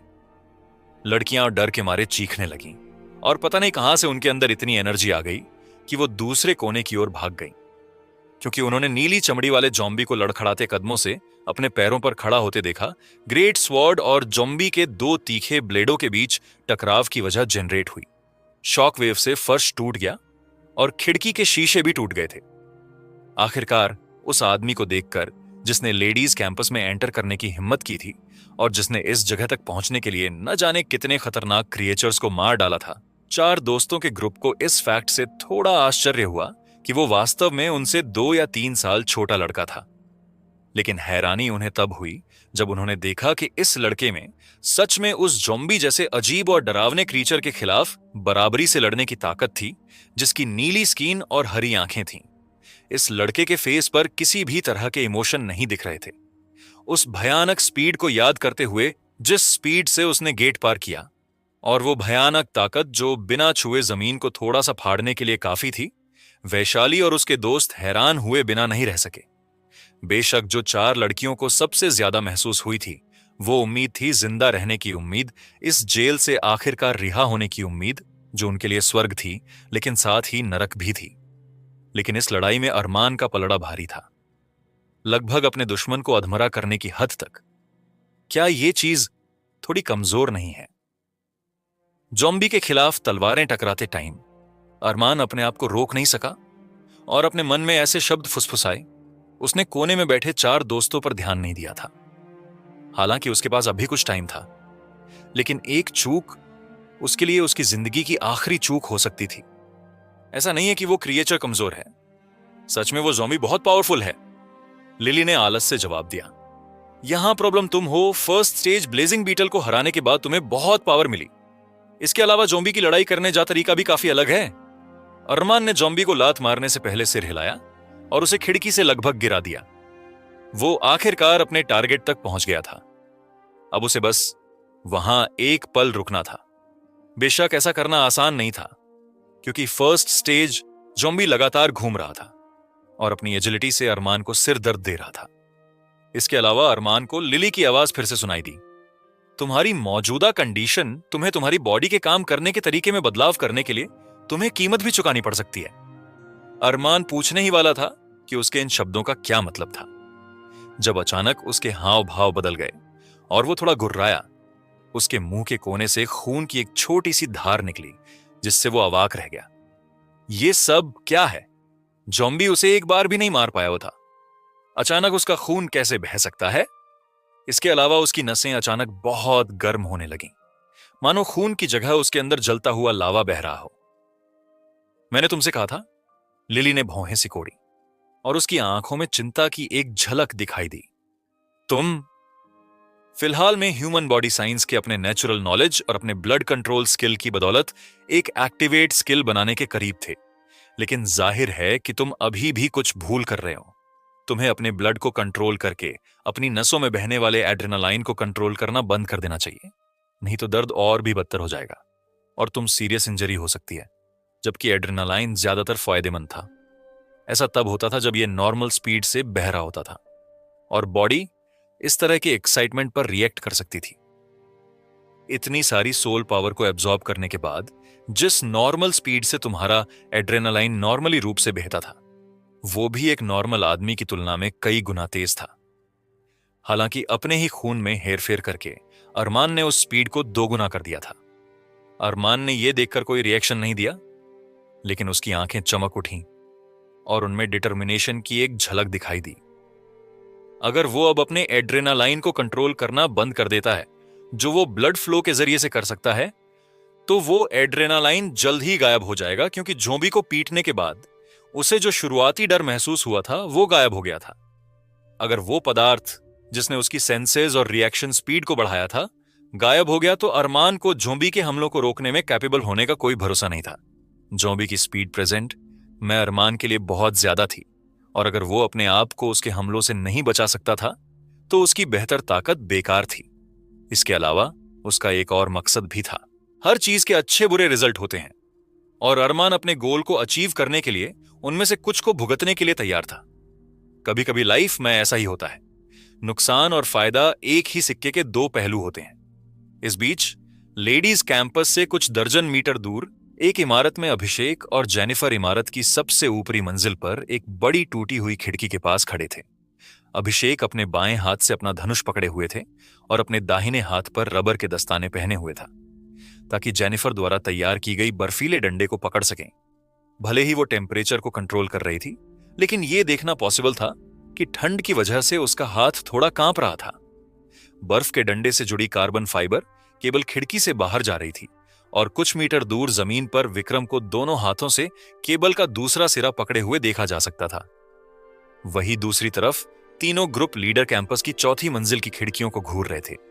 हालांकि अरमान ने कहा था कि वो जोंबी को उन खिड़कियों में से एक पर ले जाएगा, लेकिन यह बताना इम्पॉसिबल के था कि वो खिड़की कौन सी होगी। वहां जेनिफर ने अचानक कुछ अजीब देखा और अभिषेक को बताने के लिए अपने हाथ से पॉइंट किया। समझ गया। अभिषेक ने सिर हिलाया और जल्दी से अपने धनुष पर बर्फ का खंबा लगाया, क्योंकि उसने एक प्रोफेशनल शूटिंग स्टांस अपनाया था जिसका वो आदी हो गया था और जिसकी प्रैक्टिस वो काफी लंबे समय करता आ रहा था। जेनिफर ने एक पल के लिए उसे देखा और फिर आगे बढ़कर खिड़की से बाहर छलांग लगाकर लड़ने के लिए तैयार हो गई, क्योंकि वो दूर से हमला कर सकती थी, लेकिन उसका टारगेट जितना दूर होगा उसे हवा में अपनी बर्फ से बनाई हुई चीजों को कंट्रोल करने में उतना ही ज्यादा टाइम लगने वाला था। और इस फैक्ट की वजह से कि उसके पास कोई टेलीकिनेसिस नहीं था, उसे काफी ज्यादा क्वांटिटी में मैना खर्च करने की जरूरत होगी। इसलिए उसके पास जितना पॉसिबल हो उतना करीब जाने के अलावा कोई और ऑप्शन नहीं था। अभिषेक की नजर एक पल के लिए टारगेट से हट गई और जेनिफर पर पड़ी, जो हवा में तैर रही थी और एक बर्फ परी की तरह मंडरा रही थी। अंत में उसने अपना सिर हिलाया और जल्दी से ध्यान खिड़की की तरफ कंसंट्रेट किया। हिलना मत, उसने अपनी आंखें सिकोड़ते हुए बुदबुदाया। कई मीटर दूर अपनी आंखों की सीधी लाइन में अभिषेक ने अजीब नीली चमड़ी वाले जोंबी की पीठ को देख सकता था। जैसा कि मनीषा ने बताया था, वो अरमान की बॉडी को लगातार फ्लैश होते हुए भी देख सकता था, जो एक ऐसी लड़ाई में उलझा हुआ था जिसमें तलवारें लगातार टकरा रही थीं। मैंने तुम्हें पकड़ लिया। अभिषेक ने फिर से किसी आदमी के लिए नहीं फुसफुसाया, और धनुष की डोरी पर अपनी पकड़ छोड़ने से पहले उसकी आंखें चमक उठीं। बर्फ का खंभा एक तीर में बदल गया था, जो बहुत ही ज्यादा स्पीड से आगे बढ़ रहा था, और 1 सेकंड से भी के टाइम में वो पहले से अपने टारगेट के सामने था। बर्फ के डंडे को धनुष की डोरी से अलग होते ही अरमान के कानों में हवा की तीखी आवाज पहुंची। उसने तुरंत और बिना देरी किए विकसित जोंबी के ब्लेड को अपनी पूरी ताकत से दबाया। पिछली बार की तरह उसे उड़ाने के बजाय इस बार उसका टारगेट उसे बिना हिले डुले मजबूती से अपनी जगह पर रखने की पूरी कोशिश करना था। तीर के रूप में इस्तेमाल किया गया। बर्फ का डंडा जोंबी की पीठ पर जोर से लगा और आसानी से उसकी बॉडी में गहराई तक चला गया और उसकी पसलियों में फंस गया। खै खैखे जोंबी के मुंह से घायल शेर जैसी एक अजीब दहाड़ निकली और उसकी हरी आंखें चौड़ी हो गईं और वो अपने शरीर में घुसी। अजीब चीज से खुद को छुड़ाने के लिए बेतहाशा कोशिश करने लगा। अनफॉर्चुनेटली जोंबी के लिए जेनिफर द्वारा बनाया गया बर्फ का डंडा इस तरह से बनाया गया था कि मांस में छेद करना आसान था, लेकिन अपोजिट दिशा में उभरे हुए छोटे नुकीले स्पाइक की वजह से बाहर निकलना बेहद मुश्किल था। यह महसूस करते हुए कि ये सच में इस वेपन से मर सकता है, ज़ॉम्बी भागने के लिए पागलों की तरह कोशिश करने लगा। सड़े हुए मांस और सूखे खून की गंध ने अरमान की सांसों पर हमला किया। जाहिर है, ज़ॉम्बी पिछले कुछ दिनों से धीरे धीरे क्रिएचर और अन्य ह्यूमन बॉडी को खा रहा था। हालांकि गंध खराब थी। उसने अपने दांत पीस लिए और सांस लेना बंद कर दिया ताकि ज़ॉम्बी को खिड़की के एरिया में मजबूती से पकड़ सके और उसे भागने न दे। जेनिफर का आइस मेकर स्किल काफी पावरफुल और यूनिक था, लेकिन अभिषेक की आर्चरी स्किल भी काफी अच्छी थी, क्योंकि वो इस बर्फ के डंडे को मारने के लिए केवल एक नॉर्मल बो का इस्तेमाल कर रहा था। अरमान नियम ही मन सोचा, विक्रम केबल खींचो।